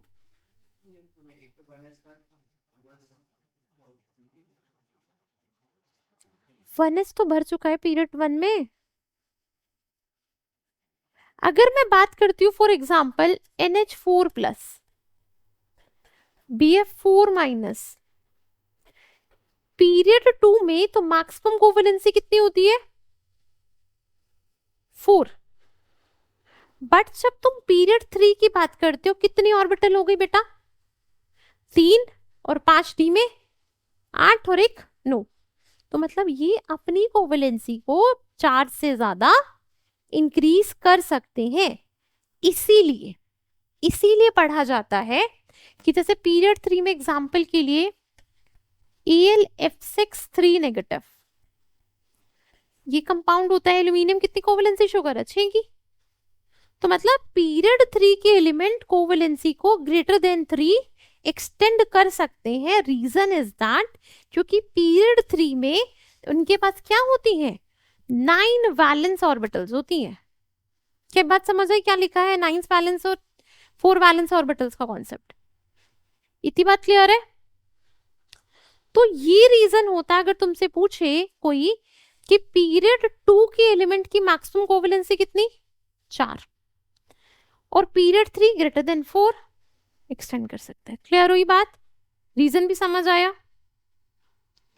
सो यहाँ एंड होता है periodic classification of element. But अब कुछ क्वेश्चन प्रैक्टिस करेंगे क्योंकि बिना क्वेश्चन लगाए तो चैप्टर थोड़ी होता है हमारा, करें। चलो this is the first question, ये तो तुम मुझे बता ही दोगे, कुछ लिंक स्ट्रक्चर ऑफ एटम से है इसका। देखो पढ़ के, in which of the following series of transition metal ion all the metal ion has 3d2 electronic configuration। हाँ जी आंसर बताइए, सोचिए, 1 मिनट का टाइम है, 1 मिनट का भी नहीं है, 50 सेकंड की जरूरत भी नहीं होती इसमें। तो 3d2 बोले तो हाँ, अच्छा देखो, अगर मैं बात करती हूं स्कैंडियम, टाइटेनियम, वेनेडियम, क्रोमियम और मैंगनीज की, स्कैंडियम का एटॉमिक नंबर 21, कॉन्फ़िगरेशन होती थी आर्गन 3d1 4s2, इसमें तो 3d2 बनना पॉसिबल ही नहीं है। स्कैंडियम के बाद क्या छोड़ दिया, स्कैंडियम, टाइटेनियम, वेनेडियम, ठीक तो है। आर्गन 3d2 4s2, तो टाइटेनियम का कितना प्लस ऑक्सीडेशन स्टेट से 3d2 बनेगा, 2+ से ना, 4s के 2 इलेक्ट्रॉन निकल जाएंगे, मतलब टाइटेनियम 2+ क्या होता है, आर्गन 3d2। वेनेडियम का कॉन्फ़िगरेशन क्या होता है बेटे, आर्गन 3d3 4s2, यही होता है ना बच्चे। तो अगर हम वेनेडियम का 3+ लिखते हैं तो कॉन्फ़िगरेशन यही बन जाएगी, आर्गन 3d2। क्रोमियम का कॉन्फ़िगरेशन क्या होता है, तुम बता दो अब, आर्गन 3d4 4s2 लिखो, बताया था ना एक्सेप्शन होती है, आर्गन 3d5 4s1, कितने इलेक्ट्रॉन निकाल दूं, 4, क्रोमियम 4+ बना दे, क्रोमियम 4+, और क्या आएगा, मैंगनीज का मैंने कॉन्फ़िगरेशन लिखवाई थी आर्गन 3d5 4s2, मतलब इसमें से तो 5 इलेक्ट्रॉन निकाल दो, मैंगनीज 5+ बना दो, तो आंसर क्या आ गया, सीधा सीधा ऑप्शन सी। कितना तो इजी क्वेश्चन था, कुछ भी नहीं करना था। चलो जरा अगले क्वेश्चन में मूव कर जाते हैं, बता दो ये तो, पढ़ लो क्वेश्चन। क्वेश्चन कहता है एटॉमिक रेडियस का फ्लो बताना है कि किस तरह की इंक्रीजिंग है। अच्छा ई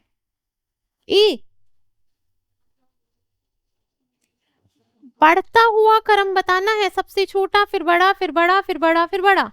अरे ये देखो ना जरा, पहले एलिमेंट देख लो, potassium, rubidium, caesium, sodium, lithium, मतलब ग्रुप 1 की बातें कर रहा है। ग्रुप 1 होता है lithium, sodium, potassium, rubidium, caesium. अब तो बता दो मुझे आंसर। अरे सब तुम top to bottom in group move कर रहे हो तो एटॉमिक रेडियस, इसमें भी क्या दिक्कत थी? ये तो मतलब मैं, इसमें तो सोचने की ही जरूरत नहीं थी। इस क्वेश्चन में बिना सोचे आंसर आते हैं।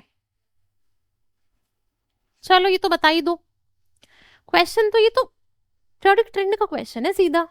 कहता है following variation of properties seen in the periodic table. मतलब देखो जरा, एक्रॉस अ पीरियड की बातें हो रही है हर एक केस में, है ना, across a period, across a period. अब किसकी बातें हो रही है? रेडियस और आयनाइजेशन की। लेफ्ट टू राइट मूव करते हो, साइज कम होता है, आयनाइजेशन बढ़ जाती है, तो ढूंढ लो का है कि आयनाइजेशन बढ़ेगी एंड एटॉमिक रेडियस कम होगी, खत्म। ऐसे क्वेश्चन आए तो तुम कर ही लोगे। चला ये बता दो, चलो फटाफट बता दो। क्वेश्चन क्या है बेटा, पढ़ो ध्यान से। पहले तो डेफिनेशन दी है उसने एटॉमिक नंबर की। हाय दक्षा, आंसर बताएंगे कि एटॉमिक नंबर क्या डिसाइड करता है बेटा? Chemical property of an element. It also defined which group the element belongs to. बिल्कुल सही बात। इसने बोला कौन से एटॉमिक नंबर सेम ग्रुप में लाई करते हैं? यही होगा। देखो जरा, 1 होता है हाइड्रोजन का, 3 होता है लिथियम का, 11 होता है सोडियम का, 19 होता है पोटेशियम का, 37 किसका होता है? रुबीडियम बीच में खा गए, रुबीडियम भूख लगी खा गए, ऐसे नहीं करना। Lithium, sodium, potassium, rubidium, caesium, francium. अरे ऐसे भी देख लो, चलो ऐसे नहीं याद तो 1 पहले में 2 इलेक्ट्रॉन, 2 ये टेट वाला सीरीज याद है, फिर 8, फिर 8, फिर 18, ऐसे तो करते थे। 2 8 8 18 18 32। आंसर ई। अगला क्वेश्चन चलो। जिसको पीरियोडिक टेबल याद है तो उसे 2 8 8 18 18 करने की जरूरत ही नहीं पड़ती। अच्छा तुम बता दो, चला क्वेश्चन है मोस्ट बेसिक ऑक्साइड। जितनी ज्यादा ऑक्सीडेशन स्टेट उतना ज्यादा एसिडिक नेचर, जितनी कम ऑक्सीडेशन स्टेट उतना ज्यादा बेसिक नेचर। मतलब ऑक्सीडेशन स्टेट बढ़ेगी, पॉजिटिव वाली बात कर रही हूं मैं, नेगेटिव नहीं। पॉजिटिव ऑक्सीडेशन स्टेट बढ़ेगी तो एसिडिक नेचर बढ़ेगा,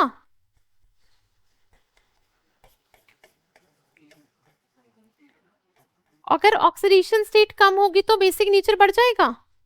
अब हर एक पे ऑक्सीडेशन नंबर निकाल लो बेटा। MnO पे मैंगनीज पे +2, यहां पे +4, यहां पे कितना 2x - 6 = 0 तो +3 है ना। यहां पे मैंगनीज पे +3 और यहां पे कितना +7। अच्छा ठीक है, हाँ तरीके से जाएंगे तो इजी हो जाएगा, है ना। तो आंसर क्या आया? क्लियर हुई बात? हम हमेशा कॉन्सेप्ट से चलेंगे क्योंकि गलतियां होने के चांसेस 0 करने हैं। जरा ये बताओ, सोचो क्वेश्चंस को। इलेक्ट्रॉनिक कॉन्फ़िगरेशन दे रखा है Na+ का 2 और 8, 1:2 2p6। सोडियम का होता है 1:2 इसने इस लैंग्वेज में दे रखा है। ओके ये तो ज्यादा स्टेबल होता है। देखो जरा ध्यान से, यहां कंफ्यूज नहीं होना। इधर मैं बात करूं Na+ गैसेस की, वो ज्यादा स्टेबल होता है सोडियम गैसेस से, ऐसा क्यों? उसकी नियोन, उसने क्या ले लिया? नियोन नोबल गैस कॉन्फ़िगरेशन ले ली, बात सही। अब जब इस Na+ तुम एक्वस की बातें करोगे ना बेटा, मतलब पानी से सराउंडेड है, हाइड्रेटेड फॉर्म में प्रेजेंट है, मतलब यहां पर कैसा है कि ये Na+ है और यहां पर वाटर मॉलिक्यूल प्रेजेंट है, यही होता है ना पानी, बहुत सारे पानी के मॉलिक्यूल प्रेजेंट है, तो Na+ तो हाइड्रेटेड फॉर्म में स्टेबल हो जाएगा, क्योंकि ऑक्सीजन पे पार्शियल नेगेटिव और हाइड्रोजन पे कैसा चार्ज? पार्शियल पॉजिटिव, तो एक फोर्स ऑफ अट्रैक्शन होगी ना यहाँ पे। सिमिलरली यहां पे ले लो, वाटर मॉलिक्यूल्स और भी आएंगे, ठीक है। Na+ को तो हाइड्रेट इजीली कर लेगा, सोडियम को नहीं कर पाएगा ना, तो Na+ का हाइड्रेटेड दोनों फॉर्म में स्टेबल है। Na+ एक्वस एक तो आयनाइजेशन की वजह से स्टेबल है, एक हाइड्रेशन की वजह से स्टेबल है, तो अगर गैसेस में लोगे या हाइड्रेशन एक्वस में लोगे तो दोनों मोर स्टेबल, तो आंसर क्या आना था? ये भी ज्यादा स्टेबल है, ये भी ज्यादा स्टेबल है, 1 और। क्लियर हुई बात? क्वेश्चन बहुत इजी है। लार्जेस्ट एटॉमिक रेडियस बेटा, left to right atomic radius कम हो जाती है, तो लिथियम, बेरिलियम, फिर आएगा नाइट्रोजन, सबसे लास्ट में आएगा फ्लोरीन, तो सबसे ज्यादा हुई लिथियम की, सबसे कम हुई फ्लोरीन की। पीरियोडिक वेरिएशन का क्वेश्चन आया है। अगला क्वेश्चन क्या कहता है कि एक एलिमेंट जिसका एटॉमिक नंबर है 44, इसके जो नीचे एलिमेंट है उसका एटॉमिक नंबर, अरे 44 में से क्या हटाना है? 18, कितना आता है? 44 माइनस 18 कितना होता है? 26। 26 किसका एटॉमिक नंबर होता है? बात समझ गए?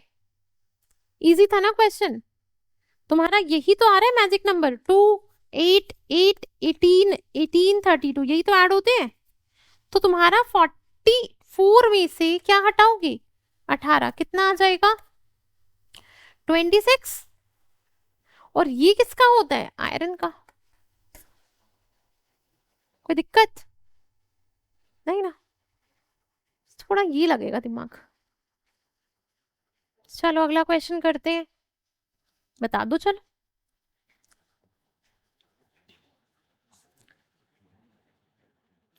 क्वेश्चन कहता है कि ionisation energy is defined as an energy required to for removing the most loosely bound electron from an isolated gaseous atom, ठीक है। इनकी फर्स्ट, सेकेंड और थर्ड और फोर्थ और फिफ्थ आयनाइजेशन एनर्जी दे रखी है, ठीक है, ये दिया हुआ है। अब तुमसे पूछा है कि ये जो है, मैं क्वेश्चन में आंसर मैं लिख देती हूँ, इसमें 4 ऑप्शन है कि जो पहला ऑप्शन है कि ये कार्बन है, ये नाइट्रोजन है, ये फ्लोरीन है, ये नियोन है, ये क्वेश्चन है। नीचे से कट गया, कोई नहीं, मैं बता देती हूँ क्वेश्चन। ये कौन सा एलिमेंट है? जरा ध्यान से देखना इस आयनाइजेशन के ट्रेंड को, ये सेकंड है, ये थर्ड है, जैसे ही तुम सेकंड से थर्ड में गए एकदम सडन इंक्रीज दिख रहा है, 23 से एकदम 46 डबल हो गई है। बात समझ रहे हो मेरी? मैंने क्या कहा? एकदम इंक्रीज हुई है ना। नाइट्रोजन में तो फोर्थ में ज्यादा होगा या फर्स्ट में ज्यादा होगा? अरे एक बात सुनो, जरा यहां लिख लेते हैं, जरा स्पेस निकाल के लिख लेते हैं। नाइट्रोजन में कॉन्फ़िगरेशन होता है 1s2, 2s2, 2p3, इसमें तो फर्स्ट ज्यादा होती है बेटा, सेकंड थोड़ी होती है। 2p3 हाफ फिल्ड है ना, फर्स्ट ज्यादा होगी इसकी, तो सेकंड तो कम हो जानी चाहिए क्योंकि 2p2 हो जाएगा, फर्स्ट एकदम ज्यादा होती है। तुम कार्बन की बात करना जरा, 1s2, 2s2, 2p2, successive values of ionization बढ़ती है। फर्स्ट अगर 1086 है सेकेंड अगर 2352 है, अगर मैंने दोनों इलेक्ट्रॉन निकाल दिए तो ये बन गया 1:2:2 स्टेबल है। 2:2 भरी हुई है शेल, इसमें से इलेक्ट्रॉन निकालने के लिए इलेक्ट्रॉन की एनर्जी ज्यादा नहीं दोगे, तो मतलब ये क्या है, कार्बन है। समझे? इसमें तो फर्स्ट बहुत ज्यादा होती है, तो इसी बेसिस पे तुम्हें ध्यान रखने हैं क्वेश्चंस। पढ़ो क्वेश्चन। कहता है sudden jump between the value of second and the third ionisation energy of an element would be associated with an electronic configuration second and third। जो अभी क्या था वही, सेकंड के बाद थर्ड बढ़ गई एकदम। थर्ड कब बढ़ती है, जब स्टेबिलिटी आती है। देखना, दो निकालने के बाद थर्ड में 1:2:2p6 बच जाएगा, और ये क्या होती है, किसकी कॉन्फ़िगरेशन है, नोबल गैस नियोन की। मतलब अगर तुमने इतना छोड़ा तो मतलब तुम्हारा नियोन बन चुका है, ये इसकी कॉन्फ़िगरेशन ले चुका है। सेकंड से जैसे ही तुम थर्ड आयनाइजेशन की बातें करोगे इसमें, तो तुम्हें इलेक्ट्रॉन निकालना पड़ेगा एक नियोन की कॉन्फ़िगरेशन से, एक स्टेबल एक इनर्ट गैस की कॉन्फ़िगरेशन से। वहां से तो इलेक्ट्रॉन निकालने के लिए you have to provide a lot of energy. तो तुम्हारा सेकंड से जैसे ही वो थर्ड में आएगा, तुम्हारा एक लार्ज जंप होगा आयनाइजेशन का। क्लियर हुई बात? इसीलिए इसका आंसर क्या हो जाना था, इजी है ना क्वेश्चन। अगर इजी है तो ये बता दो,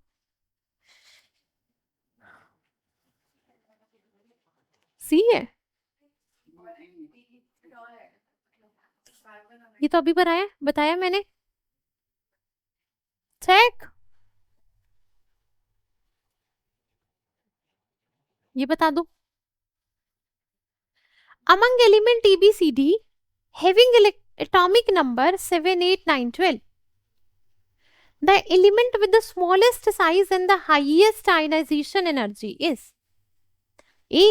देखते हैं जरा, देखो इसने बोला E, B, C और D कुछ यहाँ है, अगले पीरियड में है ना ये। तो A का एटॉमिक नंबर है 7, 7 एटॉमिक नंबर है, नाइट्रोजन का होता है, फिर ऑक्सीजन, फिर फ्लोरीन है, ये दे रखा है 8 और 9। अगले पीरियड में जब तुम आए, ये डी विद एटॉमिक नंबर 12, ये होती है, ऐसा है, पीरियड 3 का एलिमेंट है, पीरियड 2 के थे। अब तुम लेफ्ट टू राइट जब मूव करते हो तो तुम्हारा क्या होता है, साइज घटता है, आयनाइजेशन बढ़ती है। टॉप टू बॉटम मूव करोगे, साइज बढ़ेगा, आयनाइजेशन घटेगी। तो आप बताओ कौन है जिसका साइज तो सबसे छोटा एंड आयनाइजेशन सबसे ज्यादा? फ्लोरीन है ना बेटा। आंसर क्या आना था, सी। सी कौन से ऑप्शन में लिखा है, ये रहा। पहले सोचना है फिर आंसर देना है। जल्दी का काम शैतान का, जल्दी नहीं करनी।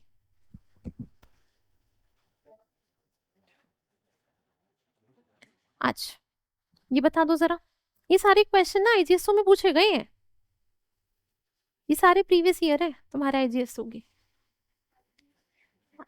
मतलब तुम्हारा एनएससीजीएस के प्रीवियस ईयर है सारे।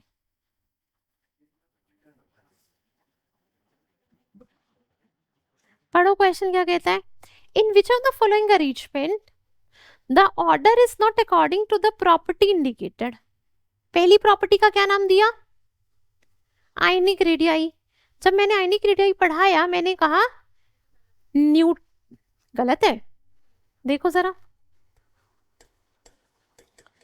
आयनिक रेडियाई में मैंने पढ़ाया अनायन का साइज जब आइसोइलेक्ट्रॉनिक स्पीसीज की बातें करते हैं तो अनायन का साइज न्यूट्रल एटम से बड़ा होता है, एंड न्यूट्रल एटम का साइज कटायन से बड़ा होता है, यही पढ़ाया था। एल्यूमिनियम 3+ मतलब नियोन, मैग्नीशियम 2+ मतलब नियोन, सोडियम प्लस मतलब नियोन, फ्लोरीन माइनस मतलब नियोन। आइसो इलेक्ट्रॉनिक है तो नेगेटिव चार्ज जितना ज्यादा उतना ज्यादा साइज, और जितना यूनिट ऑफ पॉजिटिव चार्ज बढ़ता है साइज घटता है। आयनिक में पढ़ाया था, आयनिक रेडियस के कॉन्सेप्ट में। तो ये तो सही है, इसने तो गलत पूछा है हमसे। अगला देखो, फर्स्ट आयनाइजेशन। आप देखो जरा, lithium, beryllium, boron, carbon, nitrogen, oxygen, fluorine, neon. Left to right ionization बढ़ रही थी, बट मैंने कहा था जब ये आते हैं तो बेरिलियम ज्यादा स्टेबल होता है, क्योंकि 1:2:2 होती है, कंप्लीटली फिल्ड होती है। तो इसमें ऐसा हो जाता था, एक्सचेंज हो जाता था। सिमिलरली यहां पे एक्सचेंज देखने को मिला था, तो ये ऑक्सीजन नाइट्रोजन, क्योंकि नाइट्रोजन हाफ फील्ड थी, फिर फ्लोरीन, फिर नियोन। ये ऑर्डर होता था तुम्हारा। क्या वही ऑर्डर दे रखा है? ध्यान से देखना, क्या ऑर्डर दे रखा है? ऑक्सीजन की ज्यादा नाइट्रोजन से। भैया ये तो गलत है। इलेक्ट्रॉन एफिनिटी तो यही लिखवाया ना, होना क्या चाहिए था? Fluorine, chlorine, bromine, iodine. But हमने एक्सेप्शन पढ़ लिया था कि क्लोरीन की ज्यादा हो जाती है फ्लोरीन से, तो ये तो सही है। Metallic radius top to bottom जाते ही बढ़ जाती है, lithium, then sodium, then potassium, then rubidium, then caesium, then francium. मतलब आंसर क्या आना है? हाँ जी, आंसर क्या आना है? बी आना है, यही आंसर आना है। क्लियर है?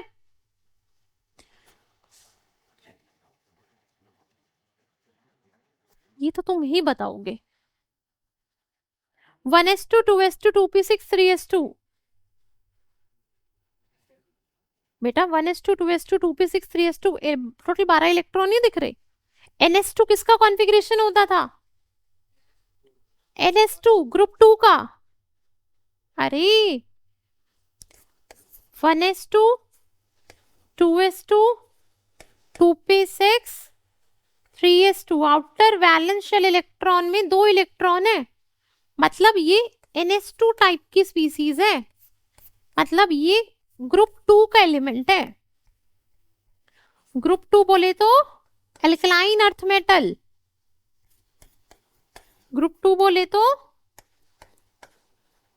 इसमें अल्कलाइन अर्थ मेटल की बातें करनी है तुमने। किसकी बातें करनी है? मेटल की बातें करनी है। हाँ, समझ गए?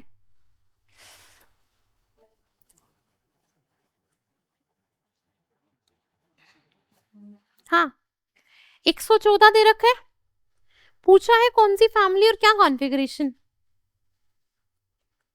बता दो। रेडॉन का कितना एटॉमिक नंबर होता है? 86, है ना? देखो एक चीज सिखाती हूँ, ऐसे क्वेश्चन की ट्रिक। लास्ट में 86 118 आता है ना, यहाँ 118 हमारा ग्रुप 18 का है। 17 16 15 14, मतलब यहाँ 114 115 116 कौन से फैमिली में आया? कार्बन फैमिली में, इसमें आ गया। और ये कार्बन फैमिली की तो कॉन्फ़िगरेशन है NS2 NP2।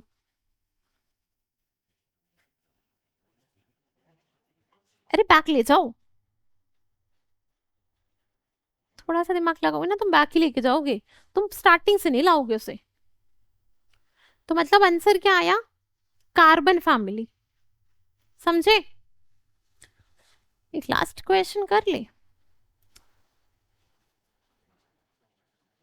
अच्छा क्वेश्चन है, बस ये करके चल। ये क्वेश्चन और कर लेते हैं, एक सेकेंड। हाँ, क्वेश्चन जरा ध्यान से पढ़ेंगे, बहुत प्यारा क्वेश्चन है। लास्ट क्वेश्चन है इस चैप्टर का, बहुत प्यारा क्वेश्चन है, क्वेश्चन पढ़ो ध्यान से बस।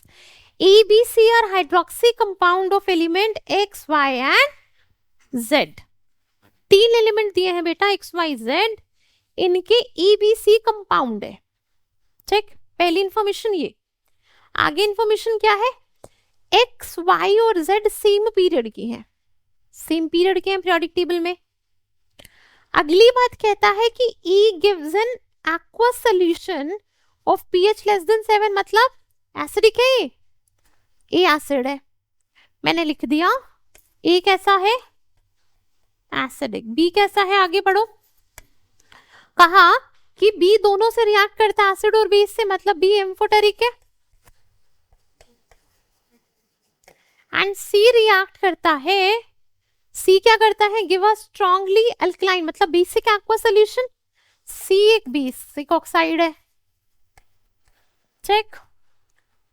अब ये तो मतलब नॉन मेटल है, चेक। ये एम्फोटेरिक एल्यूमिनियम का ऑक्साइड ले सकती हूं, और ये किसका है, मेटल का, ठीक है। तो क्या तीनों मेटल है, नहीं, नहीं है। कहता है इलेक्ट्रॉन नेगेटिविटी डिक्रीज करती है X2Y2Z। अब E बना था X से, ये बना था Y से, ये बना था Z से, सबसे ज्यादा इलेक्ट्रोनेगेटिव कौन होना चाहिए, X, सबसे कम होना चाहिए Z, तो डिक्रीज कैसे होगा, Z सबसे कम है, देन सबसे, फिर Y, देन X, मतलब सही है बात। तो X2Y2Z तक जाते जाते EN डिक्रीज कर गई, मतलब ये बात तो इसकी सही कह रहा है। Atomic radius decreases in the order XYZ, क्या ये बात सही है, अरे Z एक मेटल है, मेटल तो लेफ्ट साइड पाए जाते हैं, तो सबसे ज्यादा एटॉमिक नंबर किसका होता है, क्या बोला, रेडियस, सॉरी रेडियस तो मेटल्स की होती है ना, तो मतलब जो रेडियस है तुम्हारी वो Z की सबसे ज्यादा, देन तुम्हारी Y की, देन तुम्हारी X की, तो ये बात इसकी गलत है, ये भी गलत, ये सही। अब लास्ट पढ़ना, कहता है XYZ could be phosphorus, aluminium and sodium, X is Z एक मेटल है, हाँ ये सोडियम हो सकता है। कह रहा है Y क्या है, एल्यूमिनियम, बिल्कुल सही, एल्यूमिनियम का तो ऑक्साइड एम्फोटेरिक होता है Al2O3, ये फास्फोरस, बिल्कुल सही, तो ये बात सही है। मतलब क्या क्या सही है इसके लिए, सेकंड और फोर्थ सही है, सेकंड और फोर्थ किस ऑप्शन में गिवन है, ऑप्शन सी। अच्छा क्वेश्चन था ना, सारे कॉन्सेप्ट रिवीजन हो गए एक ही क्वेश्चन से, ऐसे ही क्वेश्चन आएंगे, तो हमें क्वेश्चन भी ऐसे ही प्रैक्टिस करने हैं। तो आई होप पूरा चैप्टर समझ आ गया। तो क्वेश्चन जो प्रैक्टिस करोगे ना, ट्राई करना सारी डीपीपीज लगा लो, क्योंकि जितने ज्यादा क्वेश्चन प्रैक्टिस करोगे उतने ज्यादा कॉन्सेप्ट शार्प हो जाते हैं। So thank you so much, this was your chapter periodic classification of element, and ये आज हमारा पीरियोडिक क्लासिफिकेशन ऑफ एलिमेंट्स खत्म हुआ। Thank you students.